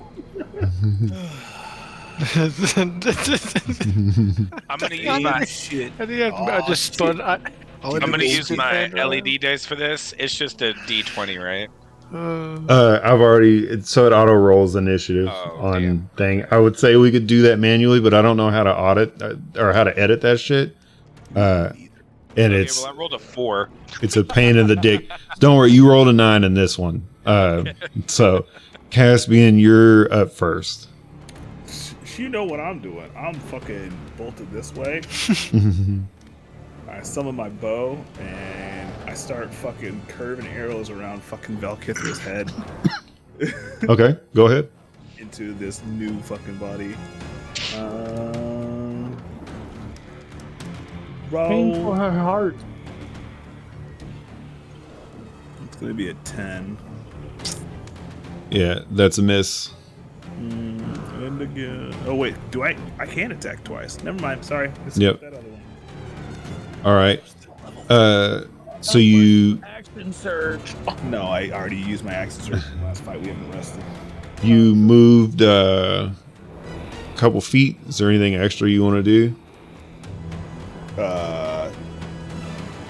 Where'd the dog go? Do I see it? The dog was fucking gone. Oh damn. He fucking dipped. Sick. Okay. I'm gonna tell everybody the dog is gone. We should fucking go. That's it. Okay, that ends your turn. That's all I got. All right, Irina, you're next. she'll draw the old longsword, and I guess she's gonna get in there. Okay.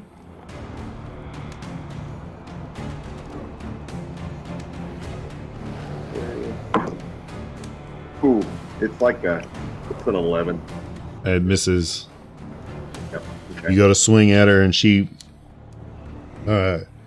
seemingly demanifests, and then remanifests, standing in the same place, but her torso has changed positions in a way that the blade would just swing through the air and not at her.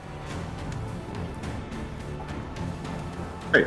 Is there anything else you want to do for your turn? That's probably gonna be her turn. Okay, and now we go to your turn. Yay! Oh yeah, that's like more fun. Yeah. Don't really want to crowd that space too much. I kind of do, but I'll shoot at her with the heavy crossbow. Okay. Oh, it's a natural 2. So Sweet. So when you say natural 2, does that mean you rolled a 1? no, that would be a natural 1. Right? Okay, gotcha. All right. Yeah, so Okay. it's like a 5 or something. Okay, yeah, gotcha. All right, is that end your turn? Yeah, that ends both our turns. Very effective. Sweet. Valkithra. What do you do? Can I squeeze back behind her to get over here? Sure.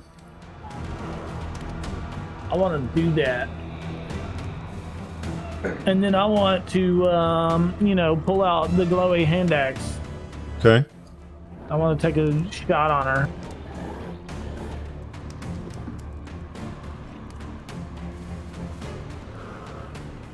Do I get my +2 for flanking? Yes. It would be a That 13. still misses. Shit. You guys are rolling like ass right now, and it is not gonna go well for you. It's a great time. All right. So that ends your turn. Okay, Thand.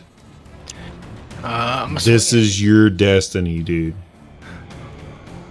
We're swinging at it. Light her up.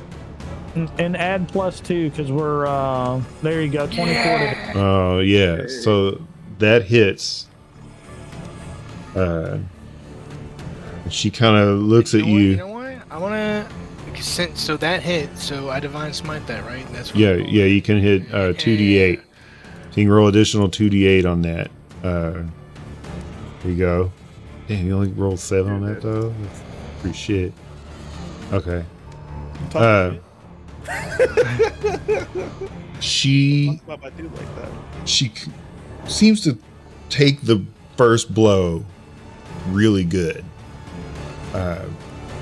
But as soon as the radiant light hits, it like she almost like erupts in a sense, like, shrieking in pain. I assume that she's undead, right? Yes.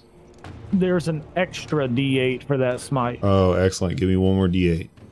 2d8, motherfucker. You just cast that again. You can do that. Yeah, just roll another d8. Yeah, just roll another d8. So you click, there's a big white circle with a dice. Yeah. There you go. So 3 more. Okay, so it took...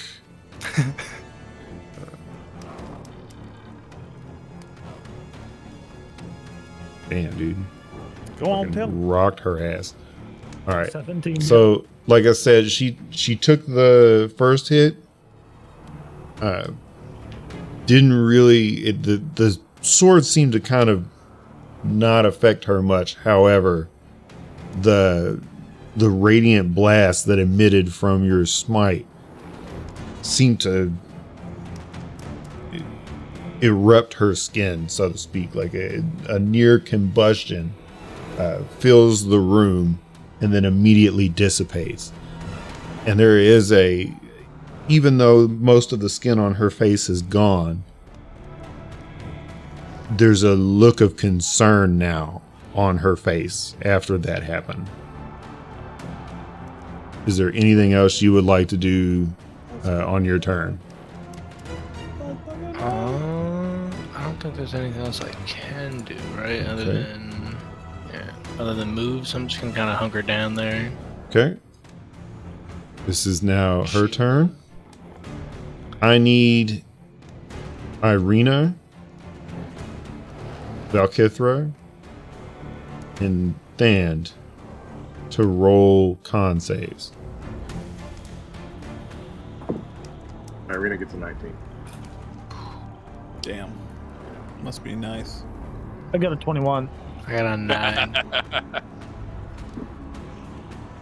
A strange stench, or a strange stench. That is a fucking tongue twister. Erupts from her underneath her cloak. Then you can't help but begin gagging. And even more so, your body begins to burn and you writhe in pain. And until you can succeed a DC 10 con save, you have disadvantage on all attacks. God damn, okay. Goddamn. And mind you, it will take the action to succeed. Okay, that ends her turn. Trevok. Aw, shit, yo. Okay.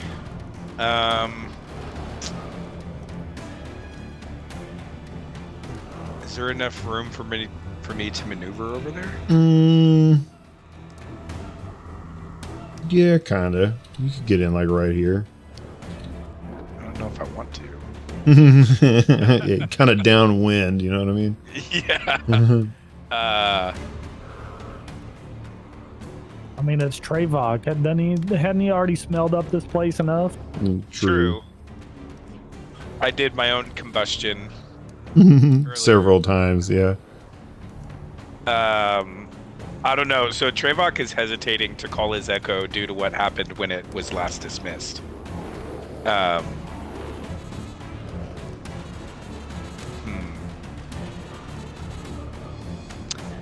I have to save my friends. So I'm going to use my movement to get over there. Okay. Boop, boop, boop. Plop. And I want to attack this bitch from the back. Do that shit. Come on, dice. Yeah. 11. Okay. 11 total misses. Damn. Is there anything else you would like to do?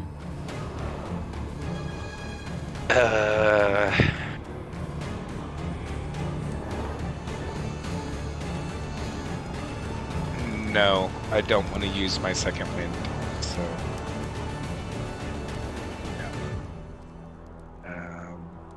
yeah, I'm just kind of stuck standing here now. All right. Elion. I am going to cast a guiding bolt Okay. at that thievinous scoundrel. Guiding bolt. I'm not out of. Remind me here. Which one is that? Attack spell. Yeah, so it's an attack spell. It's a streak of light. A flash of light streaks towards a creature of your choice within range. Make a spell attack against the target. Big On a hit, it takes 4d6 radiant, and it has advantage on the next attack. Okay. Yeah. Go for it. Anyone has advantage on the next attack against it because it's like illuminated. Yeah, buddy. All right. It's like one round fairy fire. Yeah. Oh, that hits. Hit. Yep, it 11 hits. damage, radiant. Okay. Let's go, baby boy. Baby boy. This bolt. Oh no, I'm fucking up. Hang on, my bad. Go back Wait, up wait, to you said Elion. it's Yeah. radiant damage? Yes. Does it get the same modifier that I had for Divine Smite? I'm getting there. Oh. You shoot out this bolt, and it doesn't stop when it hits her. You can see it pierce right through her body and then into the wall behind her. and she lets out a heavy scream as she does so, and takes 22 damage. God damn. Elion's holding his fingers out like a gun and says, "Did you not hear him? May Helm smite you." All right. Does that take your turn? Yes. Okay. Caspian, time for redemption, dude. Dude, I'm taking the fucking advantage. Let's go. Yeah, it's this motherfucker. Eat this motherfucker. Destroyer. All right. Well, this is with advantage, so let's see what goes. Nice. Go Gremlin mode. That's a 6 damage. Okay. And then I'm gonna clutch my my amulet and say Angevine Okay. and get my action surge back. Okay. So I can swing again. Let me pop that little tracker real quick so I can know that I can't use it again. Advantage. Yep, 6 and 8. So a total of 14 damage. Mind you, non-magical attacks don't have the same effect. So you hit her with these the arrows, and they stick into her like if she was some sort of walking pin cushion. She's definitely not looking good now by any stretch of the imagination. Is there anything else you would like to do on your turn? I cannot do anything else here. Okay. We go to Irina. That's all. All right, Irina is going to swing again with the longsword. Okay. This time she's going to get an 18 to hit, That hits. and she's going to do 10 points of damage. Nice. Give me just a second.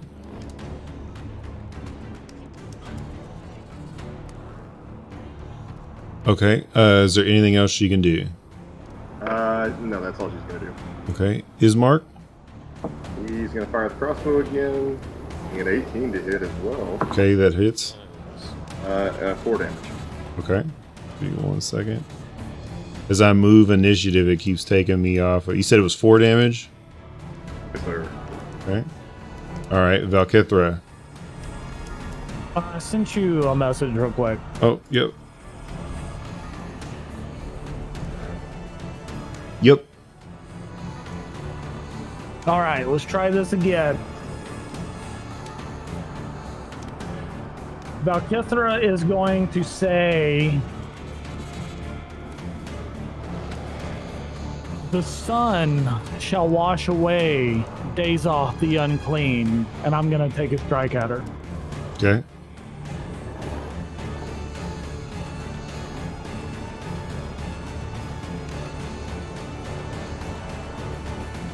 $19 to hit.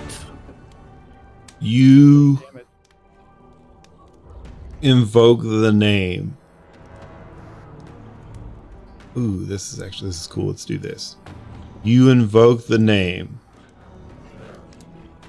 and a man appears. Give me 1 moment here. I need to share this with all of you. Doing cool things.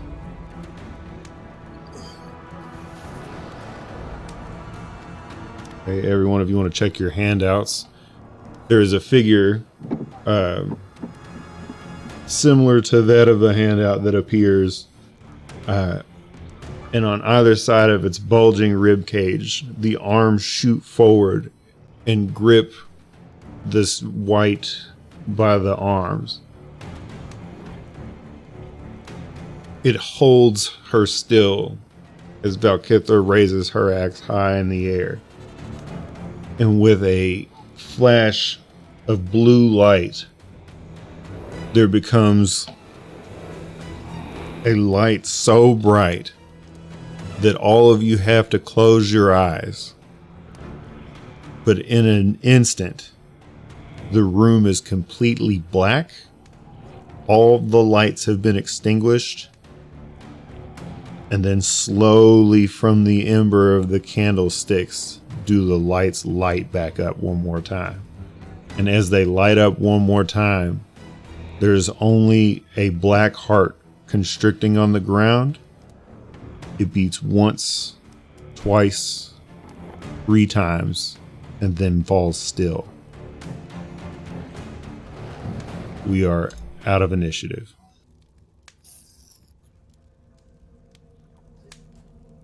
It would seem that our spirit has guided us truth. What the fuck did you do? What the fuck was that? That was the spirit of Dazoth, the unclean. Why was that lady talking so much shit? Just to come get fucking put on a t-shirt.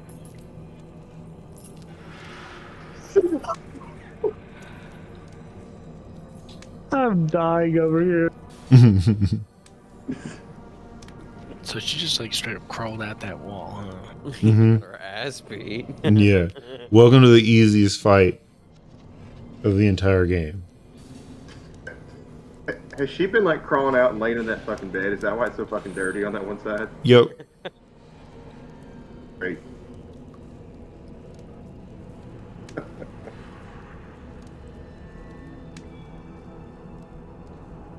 Well,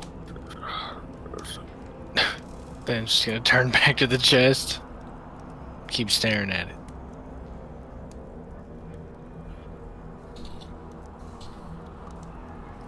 So the spirit Dazoth was here, and she was the one that instructed his family to be given to the cook, which I assume some of you probably partook in their being, of however old all of that is. I don't know.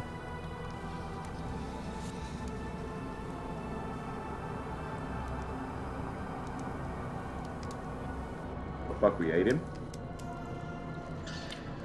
His children, but he also had to eat his children because he was starving. And whenever he came to the house, let's just say that they were not giving out normal food. Everybody was eating villagers or whatever they could get their hands on, I assume.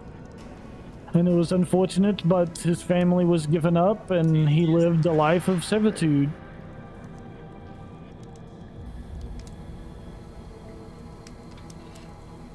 Ian, do either of these corpses have like a key on them that might fit in this locked chest? I don't know, man. You gotta. So there's only a black heart now. That's all that's there. I'll search the dead body. Okay. Not the heart. I'm not touching the heart.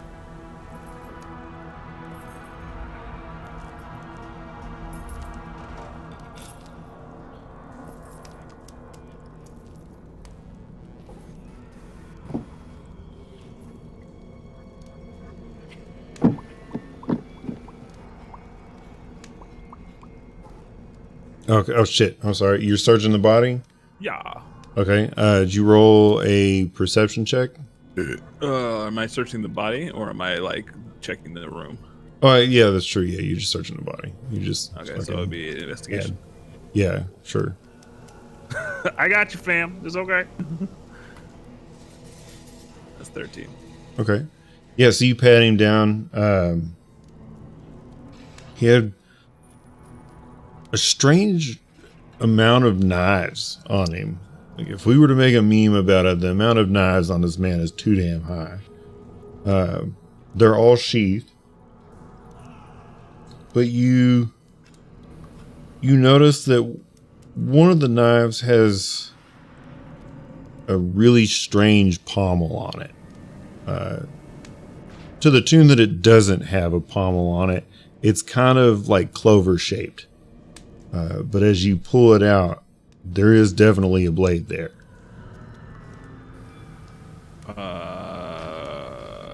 Can I give it a general magic check for magical properties?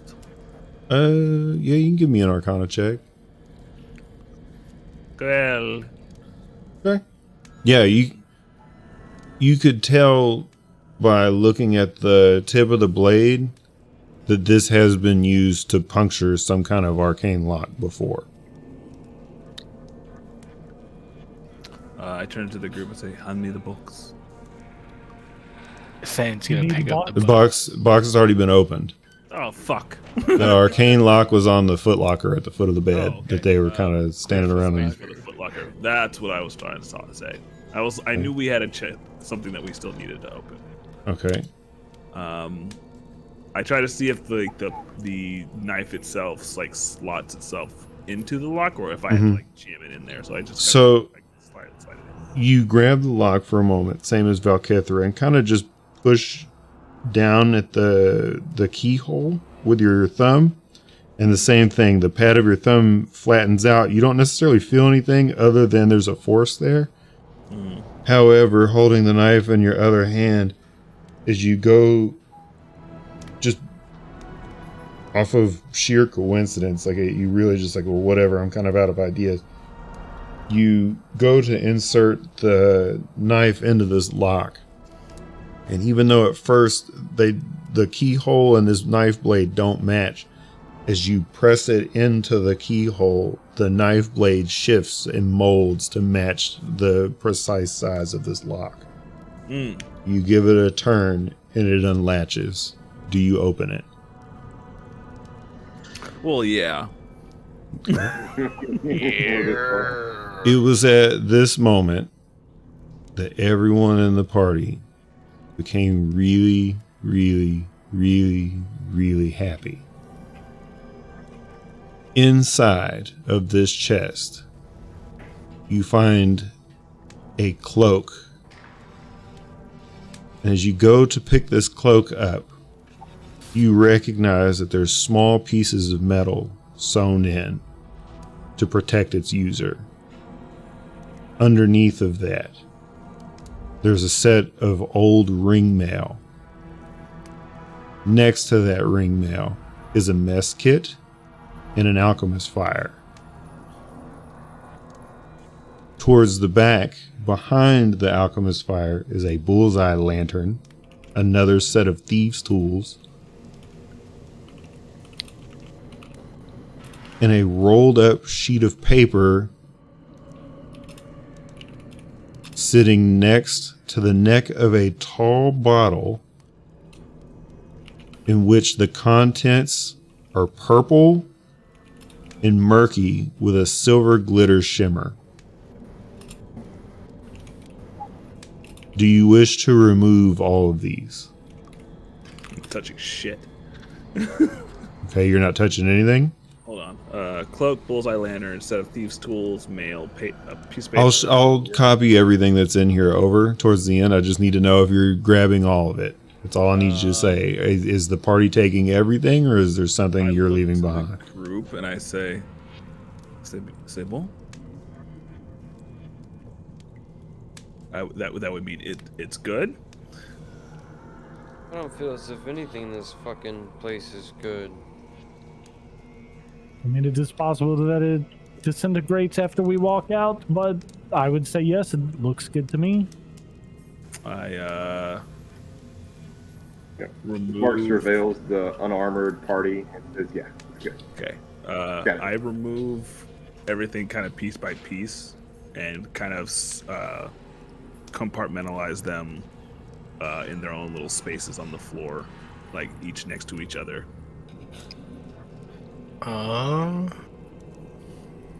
Than shoves his way forward, pushes anyone who's in front of him out of the way, and grabs the chainmail. Like, almost obsessively grabs that shit. Caspian stands in front of you and says, "Whoa, brother. Whoa, whoa, whoa." Than's gonna attempt to move him out of the way to get to that chainmail. Yeah, I'm gonna need strength checks if you're gonna try and stop him. He's stronger than I am, but yeah, okay. I mean, you could always parry wimple him. This is true. Yeah, if he goes to stop you, I need strength checks from both of you. Okay.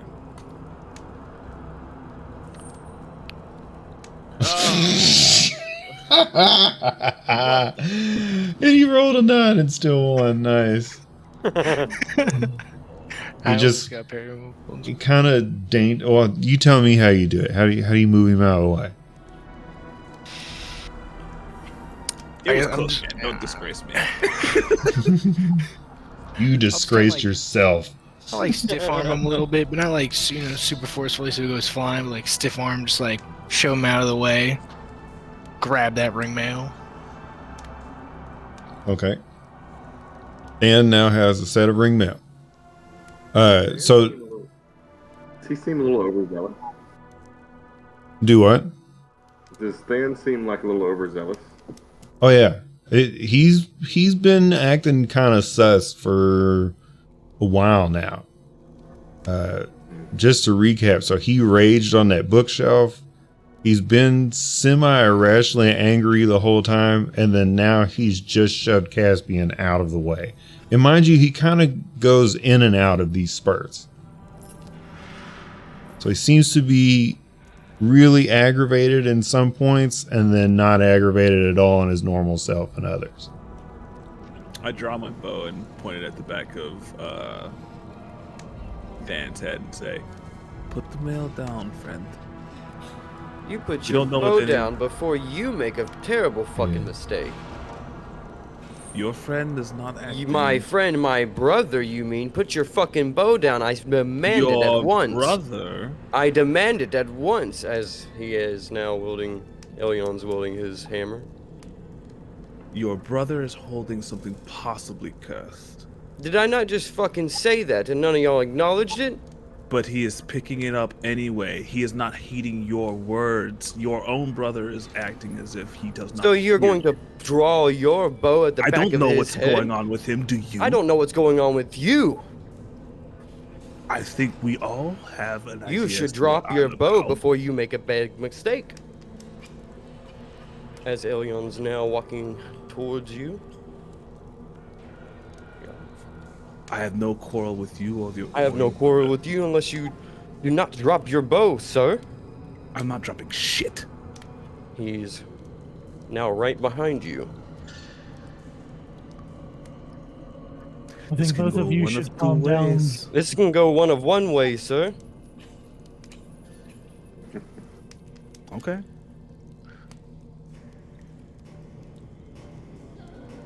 Let's see what we got here.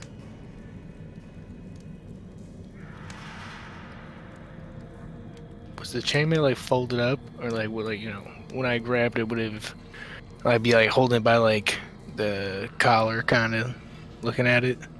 Yeah. I mean, you could pick it up and unfold it if you wanted to. Did he react at all whenever I told him to like hold? By the way, before I mean, yeah, probably. Actually, as a yeah. And if you were to look at him now, he would seem not aggressive. Like he's just holding some chainmail.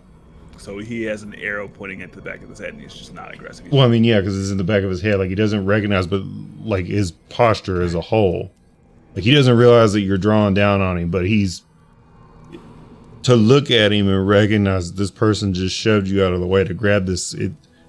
His posture wouldn't reflect that at all.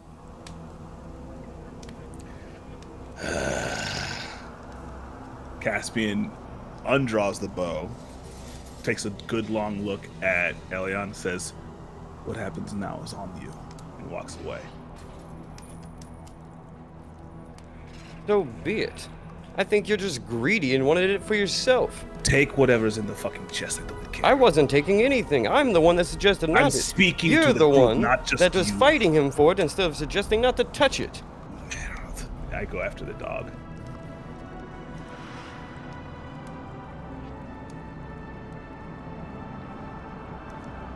There's one.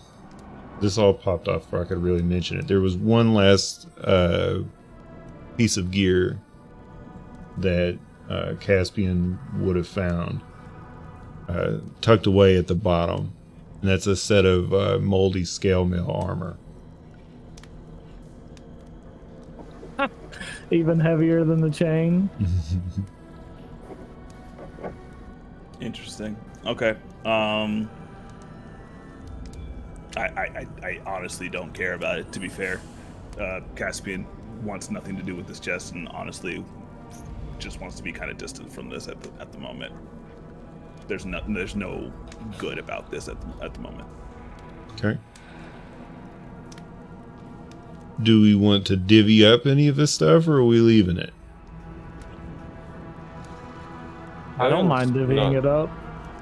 Elion has no intention on wearing any of this armor at the moment. Okay. Until there's some type of ritual So or what were something done to it. What were the 2 pieces of armor? It was specifically, it was a chain or ring something? Yeah, ring mail and scale mail. Ring mail and scale mail. But the scale mail is moldy, but that's more of a sense of like RP wise. It's gonna smell kind of funky and gonna look kind of drab. I gotcha. Whereas the ring mail would look to be in much better condition. Gotcha. And does it at all look like familiar armor, or does it just look like regular? It's just regular armor. It doesn't bear any insignias. It doesn't anything. Everything's good.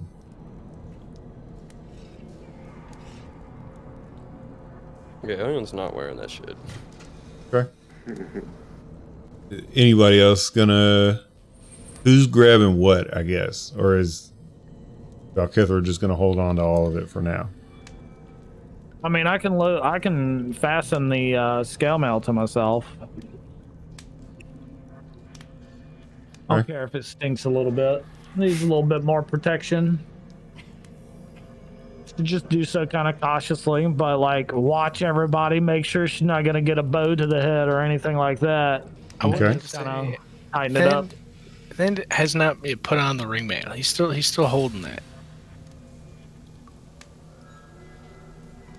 I'll just watch stand, and I'll look at Elion like. I guess what I would say is, have you seen your brother act like this before? He was kind of irate earlier in the room with the books, but I mean, I know that he got lost whenever he was looking at the silver pots or whatever it was on the 2nd floor. But this can't be normal, right? I mean, nothing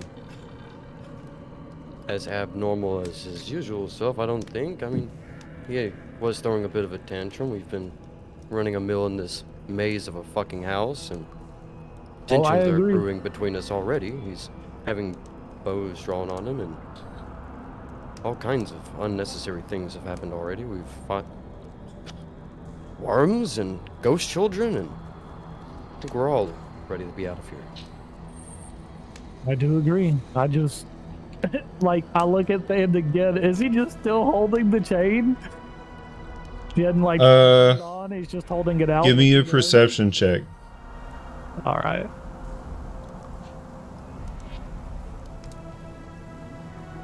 I would gesture to Elion as well, like, is this normal? Because he's like still holding it.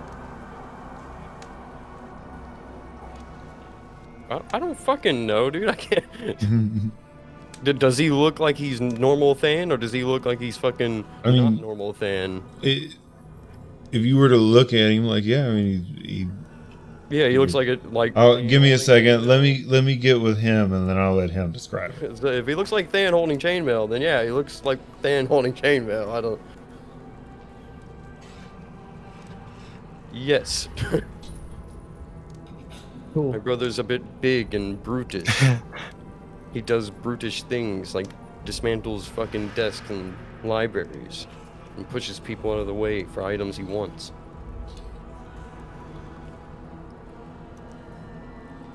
Valkithra would just nod, finishing putting on the armor.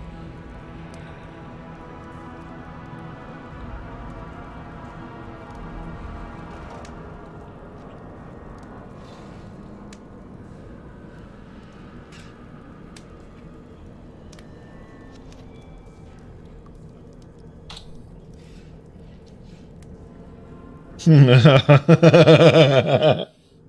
love that, Tyler. It was good. Yeah. All right. Dan's grabbing a bunch of shit. Anyone want that cloak? This cloak is studded. No one wants this. What is the cloak? I'm sorry. You described it as like having like pieces of Yeah, so think of it like have you watched Game of Thrones? Yes. So you know how in some of their armor it would be leather, but you could tell there were part where they like studded in like iron pieces like in between. It's sort of like that as a cloak. So it wouldn't give you any disadvantages to hiding or anything like that, but it would offer some protection if you were to be swung at by something.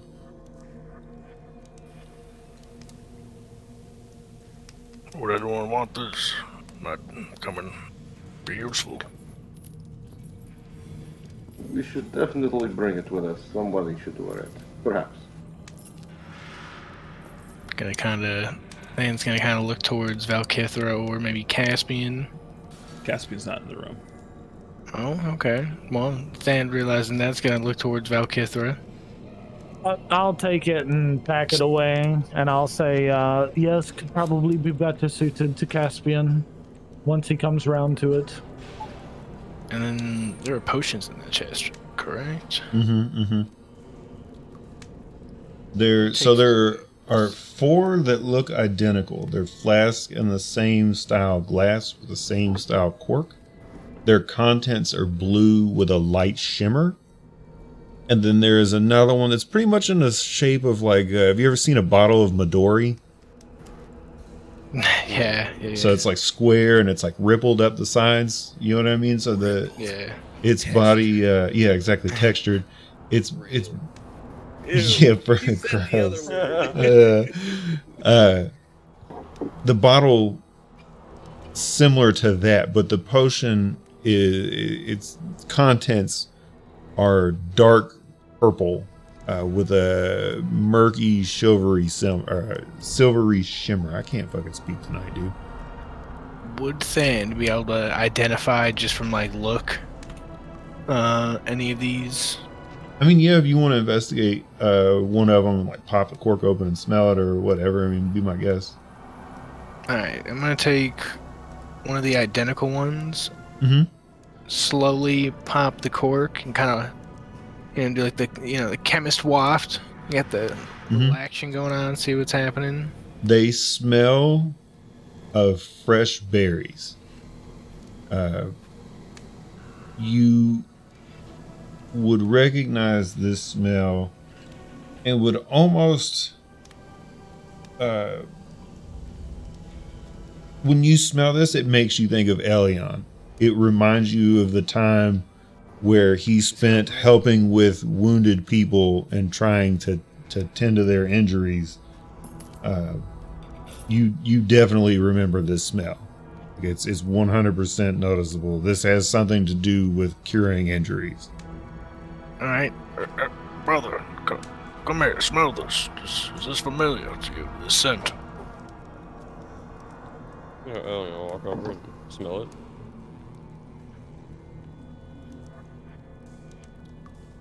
Do I need to give you an investigation as well? No, you would know and immediately recognize that this is 100% healing potion. Yes, brother, it's a potion of healing. It's specifically, it is, potions of healing. It's a 2d4 plus 2 is the mechanic for it. Is that the 4 potions? Yeah, well, it's each one would do 2d4 plus 2. Yeah, but there was one that was purple and then 4 that were blue. Yes. The blue ones are all... Yeah, yep. Do I see that purple one too? I mean, yeah, if you want to look at it, you can. Okay, yeah, what is that one recognizable off the cuff, or? No. It smells like if you were to mix raspberry vinaigrette with bourbon. It's a very, very sweet initial smell followed by a very pungent oaky after smell. Okay. Strangely, it has like a hint of cigar smoke too. It's alluring and off-putting simultaneously. Gotcha. it's dangerous. Right. how do we want to divvy up these healing potions then? Does anyone hurt? How far did Caspian go? I guess I shouldn't scream, but Caspian's in the room that we were in before, looking for the dog. And mind you, and I should have stated this, the one must die chant is coming from the other side of the moldy door here. where? Back, so the moldy doors, you came in through the little precipice or whatever into the area where all the candles were on the right. But to the left was a moldy doorway. And the chanting is through that doorway. You might want to put on that plate mail. I know it smells. And Valkythra, you may want to put on that cloak. I don't like this. I've already been attacked multiple times.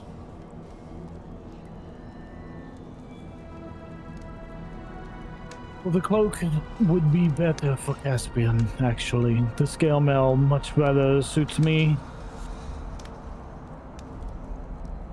A little heavier, but I do get into the fray quite a bit.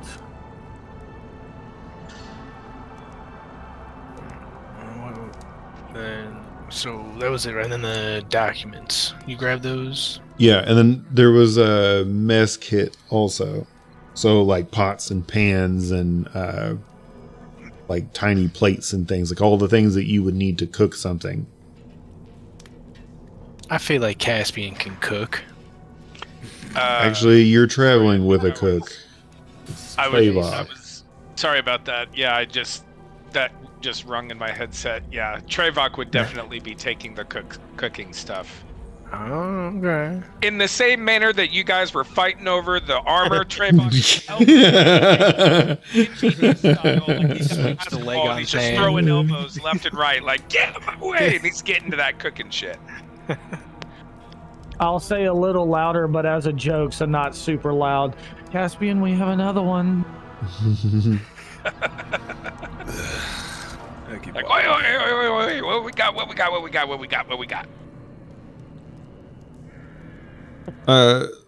Anybody is it?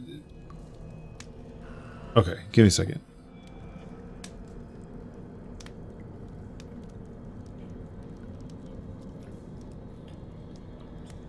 That's everything in the magical box.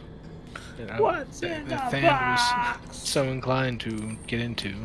He just had to get in there. He's all got apple fucking crackers on. Valkythra is scoot past everybody and come up on Caspian. Boot scooting boogie. And I'll tell Caspian, the armor does not seem to change me.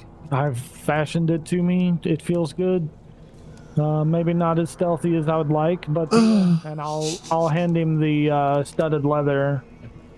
This should be more suitable to you.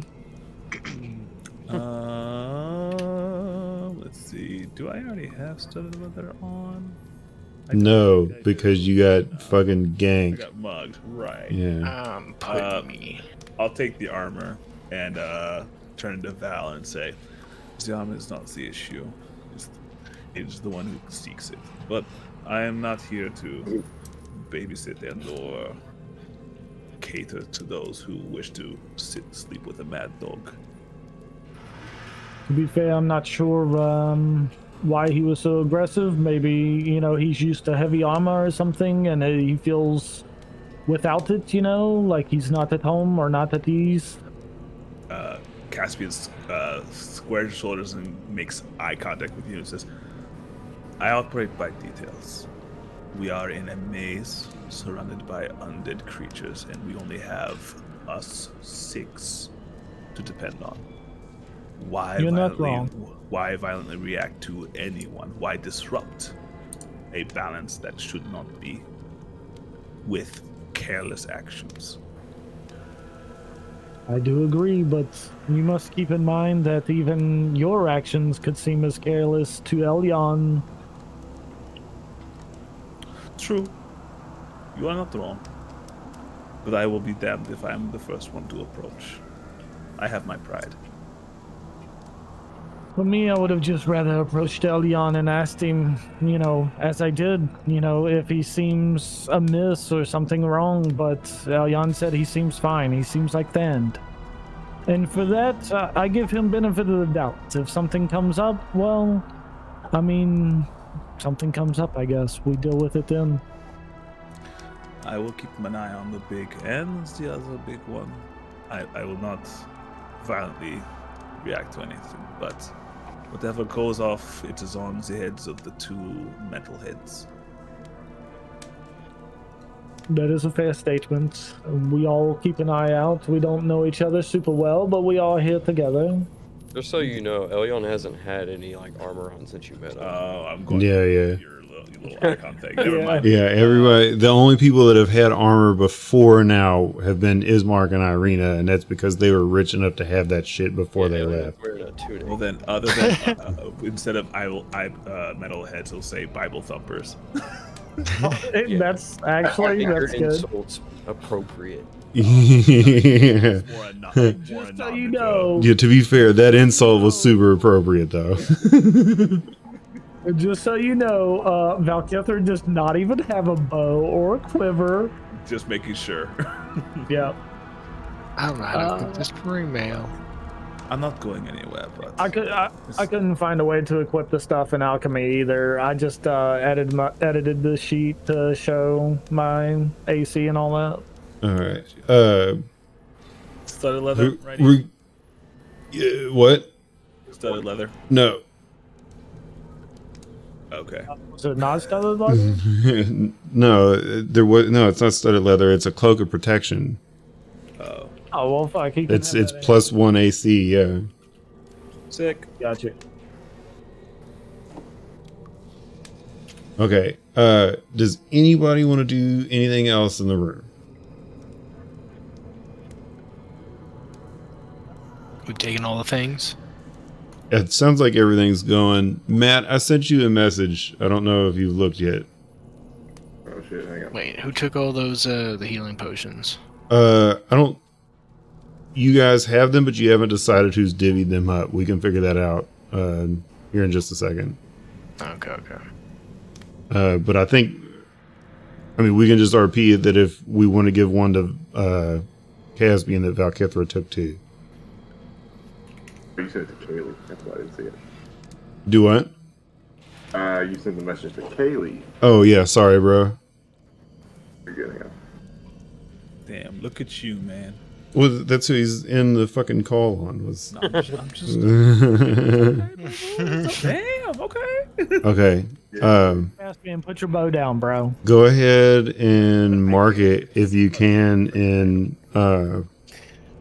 alchemy. If not, I can mark it. Am I gonna have to actually adjust my own goddamn AC? How Yeah. fucking irritating. Yeah. Was he gonna be +2? No, just +1. Well, that's what Ian said.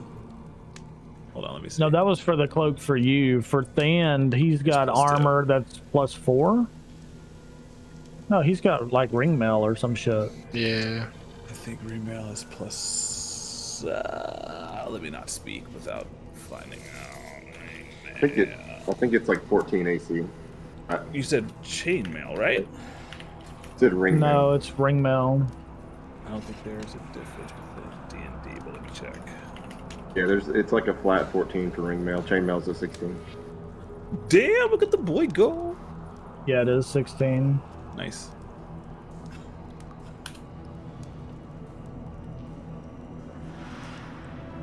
Damn. Wait, brings my AC to 16? No, it's 16 plus 1 dexterity, I think. If you have a dexterity You do not modifier. add your dex with everyone.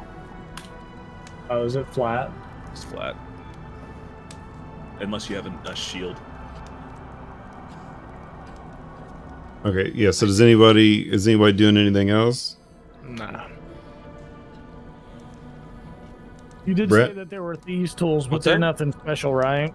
You doing anything else, man? No. Okay. Yeah, the thieves' tools is nothing crazy. It's just an extra set. Gotcha. Matt, are you doing anything?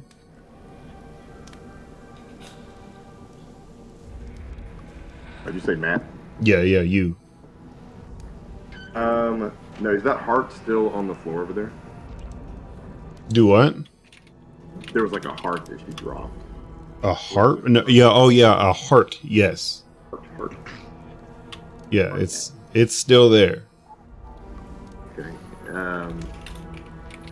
Can you describe it to me one more time? So it's straight black, and wrinkled, and what really, as you get closer, what really seems to kind of put you off on it is you can see a distinct color change on the ventricles, or I guess the arteries where they enter. And you can see a specific line where the heart is completely black. And then it jumps over to more of like a, not necessarily like pink, but like a less lighter black, sort of like a reddish brown. But the heart is no longer beating. At least while no one's touching it, it's not beating. And it's there on the floor. It's not covered in blood, and nor does it seem to be leaking any blood either. Okay.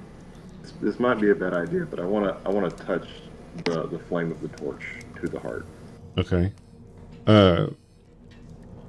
Nothing happens. It doesn't burn. It doesn't sizzle. There's no smell. There's just a heart on the floor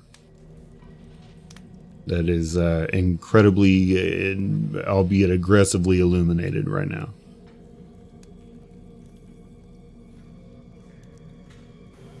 Okay, and it's like totally unaffected by the flame. Yeah. Completely unaffected by the flame. Okay, that's concerning.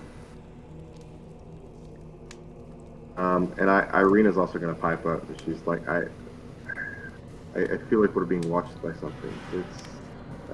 I'm very uncomfortable in this space. Okay.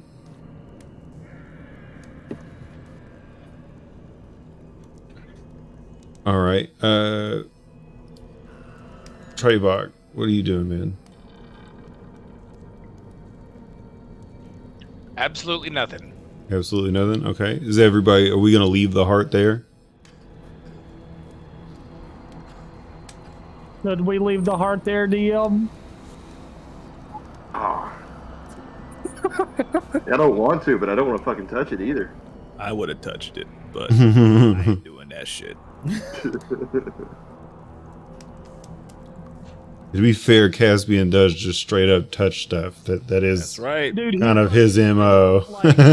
Shit too, apparently. Yeah, that's legit his MO, man. He fucking touches everything. Fuck around and then I find out, y'all. Yeah. Van, what about you, dude? What are you doing? You still holding out that ring mail? You putting it on? I'm putting that shit on. You know what? Okay. Actually, hold on. After this conversation with Valkethra, I'm gonna guess that we're at the point where we're kind of coming back to the group. Okay. I mean, yeah, if y'all want to come back, that's fine. Yeah, I'm You gonna can come back in and fucking touch that shit. I'm gonna try and pass by anybody I can and just like touch the butt. I'm gonna come in completely unprompted, not talk to anybody. I'm just gonna look at him holding a flame with his torch, and I'm just gonna pick that shit To up. be fair, last time he kind of left in a huff, so he's kind of trying to collect some face. He's like, he's just like not talking to anybody. His eyes are only on the fucking thing that seems to be leaking shit. Like, Well, it's not. It's not leaking anything. Yeah. it's not leaking anything. Not leaking I'm gonna go anything. to It's just wrinkled. the death place of this monster to see if it's in any way related to the wraith that we killed before.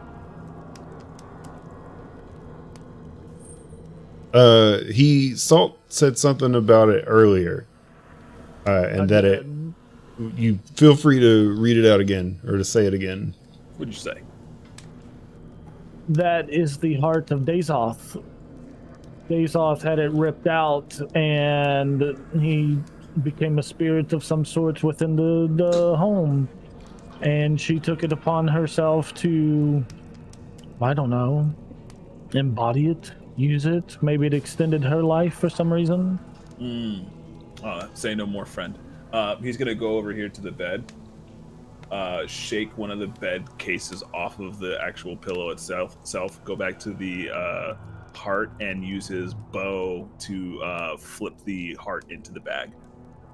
Okay. So you can carry it with you in a bag, like without touching it? Yep. Sure. Cool. Noted. Okay. Heart in a bag. I want it on my leg so I could, if it starts beating again. Okay, yeah, you can feel it. Okay. Yeah. All right. So it sounds like Caspian has the cloak. Valkythra's got the ringmail. Valkythra has the not ringmail. Yeah. Trevok has the mess kit. There's 4 healing potions. Who's taking them? I would like to hold on to one. If I'm getting hit, I'm in the wrong place. You figure the shit out. Okay, so Dan's taking 1. Caspian refuses 1. Irina, Elion, Trevok, y'all are closest. You'd probably have first dibs. Sorry for I would what? definitely offer For healing potions. to Elyon and say, as our dutiful healer, I would say that you need one just in case. Sure, yeah, I can hold one. You know, take So- it and put it in his pouch. I was looking through my inventory. I just put in cooking stuff for Mhm. the cooking There kit. Made it weigh 5 should be pounds. there should be a mess kit. I think that's a thing. Give me a second. Let me see if I can add it for you. If not, we'll add all the stuff. I'll iron out all the details after because we're getting ready to wrap it up. Yeah. And I'll have a couple weeks I can come back and set all this shit up. Not a big deal. Oh, I already have a mess kit. Do you? Yeah. Oh, okay. Well, For some- congratulations. Now you have a better one. Okay. You have the ability to cook 2 dishes at once. All right. All right. How about this? I'll get with you after. I have an idea. I think I know what we can do that would be actually fantastic for the party. All right. So I'll get with you immediately after this. All right. Sounds good. I was gonna ask That ruins though. my I also fantasy have. of watching Trevok cook with his Echo Knight. Now they can't both be cooks. I was thinking that they're both gonna get dressed up in the pots and pans as armor, and that's how they're gonna run into battle. Awesome pans. Pans. What were you saying, Tyler? I was gonna say that while I was looking through my inventory, it says I have a cantrip spell scroll in here. Uh-huh. I think I took one of the scrolls, but I don't remember what it is. But I don't think Trevok can use scrolls, so he would like to trade the scroll to someone who can use a scroll. Mm-hmm. I think anybody can use a scroll in 5e. I think it's just No, remember what we decided? Oh, it was divine, Yeah. divine, and Yeah, arcane to arcane. yeah. So depending on the spell, he may be able to use it, but I don't remember what that scroll is either. Me either. So I guess I'll have to think just it was randomly a- choose. Yeah. I mean, I think it was a healing cantrip of some kind. Well, we can go back. We'll look through. He has a scroll, but he doesn't have the note on what it's for. We can go back and look at your D&D Beyond and your Tailspire and see if there's any notes regarding what it is. Okay. Okay. Otherwise, I would just make an argument if I could just have one potion just in case. Yeah. Okay. All right. So Trevok's got a healing potion unless anybody objects. Going once, going twice. Auctioning. Okay. All right. You have Valkythra has one, Than has one, Trevok has one. There's one left. Who wants it? Elyon was taking grab it. one. Okay. All right. So that's it. So Elion, Valkythra, Trevok, and Than. Yeah. Sounds Okay. good. So you guys go ahead, just mark that down. I think that's everything, right? That's everything that was found. The weird There's potion. Oh, and the weird potion. Oh yeah. All right. So who wants to carry? There's a. Okay, yeah. Who wants the alchemist fire and the bullseye lantern? Those are separate items. You don't have to carry them together. I would love the lantern. What Okay. even is that? The lantern fish mark then. Okay, all right. Ismark gets the lantern unless I have any objections. Don't know what it is. It's just like a makes normal sense. lantern. Yeah. Give me a second. I'll. They be humans. Yeah. Trevok has torches. We all have torches though, so that's why I'm. Yeah. So basically, a bullseye lantern is used as a light source used to illuminate dark areas with the highest brightness value of 3. Lighting it with a tinderbox requires fire making. Creating one from scratch. It's basically just a lantern that you can focus, like, so you can be in pitch blackness and make it bright as fuck. Okay. So that's all. It's not like it doesn't do anything crazy other than that. Like, that's the only purpose of the lantern. So again, we go back to Ismark wants to take the lantern. Does anybody object? No. Going once. Nay. Going twice. Take that shit. Sold. Ismark has the lantern. Now the alchemist fire is a grenade. It'll do. I need to look to see if 5e has one. If not, I'll just figure out the fucking. It's a thing.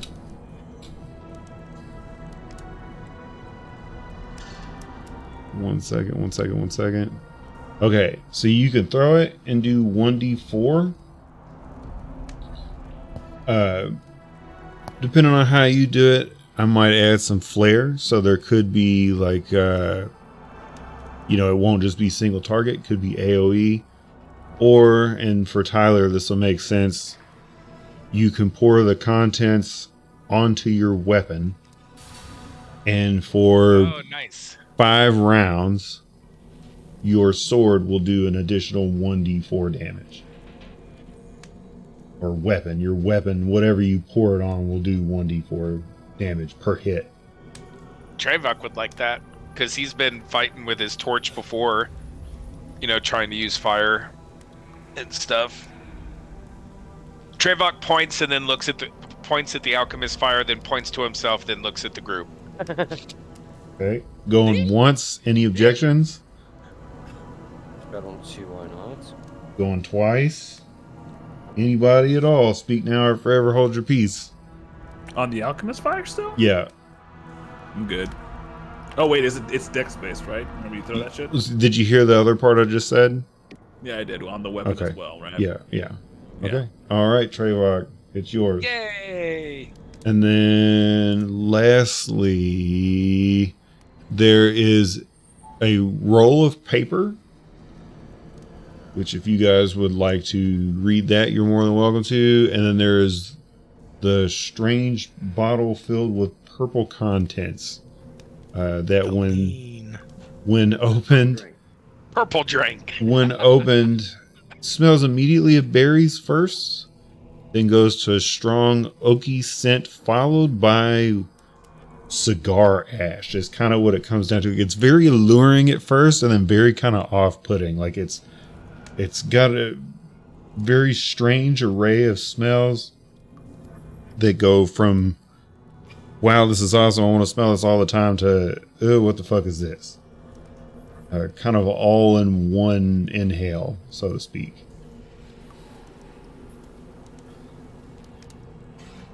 Ooh, I don't know if I want that. Does anybody just want to carry it? I'll carry it. Okay. Juju on me, Ricky Bobby. And then, like I said, so there's a sheet of parchment. It's rolled up and tied with a piece of twine. Both the twine and the paper look maybe a few months old at best. Like there's a little bit of yellowing, but for the most part, there's not any mold growing on it. There's nothing. There's no tears. It's not really. It's still got a crisp touch on the parchment.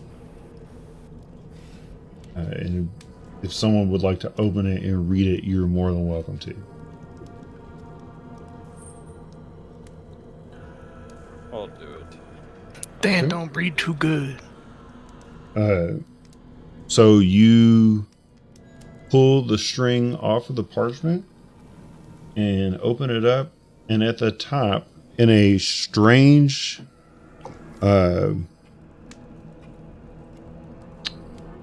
It's a stamp, but it seems very detailed for a stamp. And it reads Bildrath's Mercantile. And then below it, there's a paragraph that reads, "To whom holds this paper, bring me a crate of supplies, and I will pay you 25 gold pieces and offer you another job. Signed, Bildrath."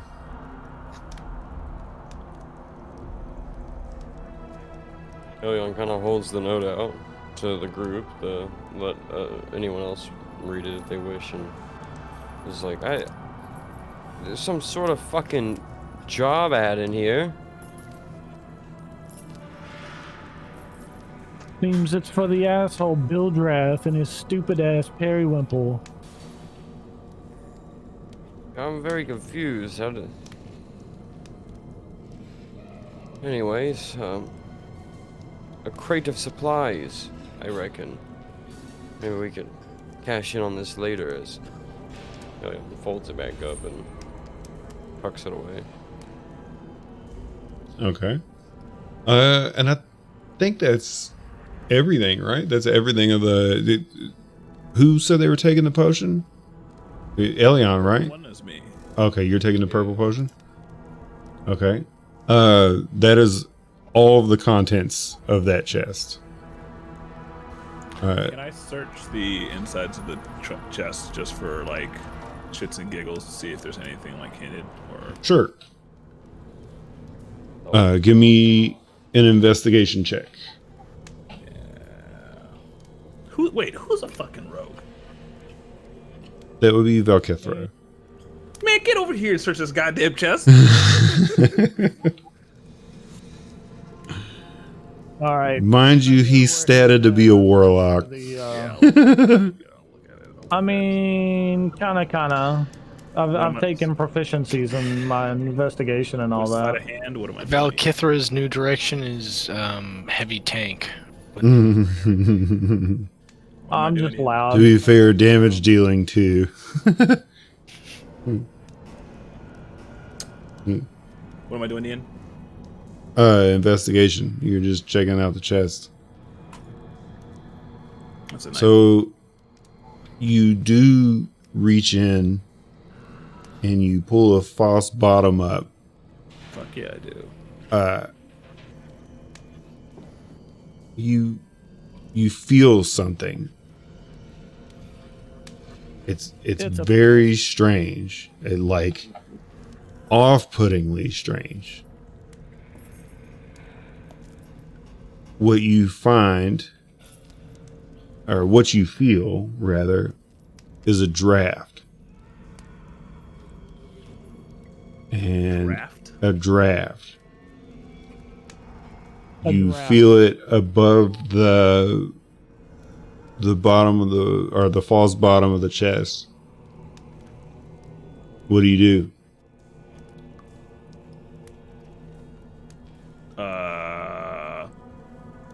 Do I see where my hand is? Yeah, you can see it. Okay. Does it look like it's? You're saying draft is in like wind going by, right? Mm-hmm. Okay.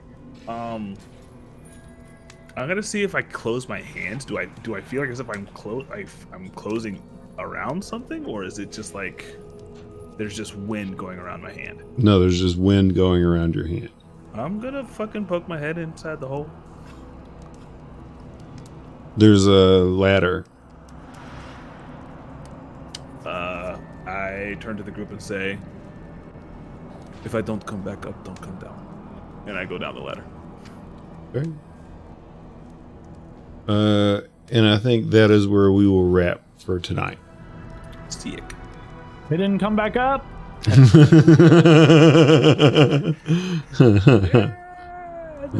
come down. We're not going that way. That's one hell of a false bottom. Yeah. One hell of a false bottom, baby. Okay, real quick, I will say this. In our first session notes, there is a scroll of mending, a scroll of create, destroy water, a scroll of protection from good evil, and a vial of holy water that Elion had. but I also know that he had a scroll of raised dead as well. Huh. That's it. Yeah, the scroll of raised dead came from Irina. Irina, Yeah, right? I don't remember having the scroll of raised dead, but I do remember having those. Oh, others. maybe she has it on her then. Yes. No, she Okay. gave it. I think she gave it to Ellie. She might have given Yeah, I think Elion has it I think she actually. did, yeah. Because Write that shit down. I'm pretty sure Elion has it. I think she gave it to you. Yeah. Yeah. Did we That's level what I in? recall. Not yet. Motherfucker. I need more levels to fuel my. I really don't see anything in here that would tell us what Trevok had, unless it was one of those scrolls that I just named that maybe Elyon was like, hey, I don't want all of them. We can divvy them up or whatever. Yeah, I'll have to look through. We could probably look through his Tailspire shit. Or not Tailspire, Roll20 and find out. Yeah. Yeah, that's where we'll stop it for tonight. 6. Got a little spicy there for a second, boys. Not gonna lie to you. Oh, it's all in the game. I ain't mad at him. Couldn't be, Can't as be. it was indeed in the game. Why you have to be mad? It's just game. Finn was just there staring at the new ring Hey, mail. man. Just arrow to the back of his head. Yeah. No one's totally gonna pull an arrow on my so brother. sick Yeah, dude. You don't just go around pulling arrows on Simple Jack. You know what I mean? I am the fuck around find out member of this party. I will continue. So I will poke all of the bears. You said Simple Jack. Yeah. Please don't hurt me. Oh shit. Yeah, exactly, dude. That's fucked. That is pretty fucked. I'm looking at your character sheet in Roll20 and I'm not seeing shit. So I think he made it up. no, Just in like Roll20 Trevok just lies about shit. because I'm trying to think of how fucking old this is. I picked up a piece of paper off the floor and I just renamed it Cantrip.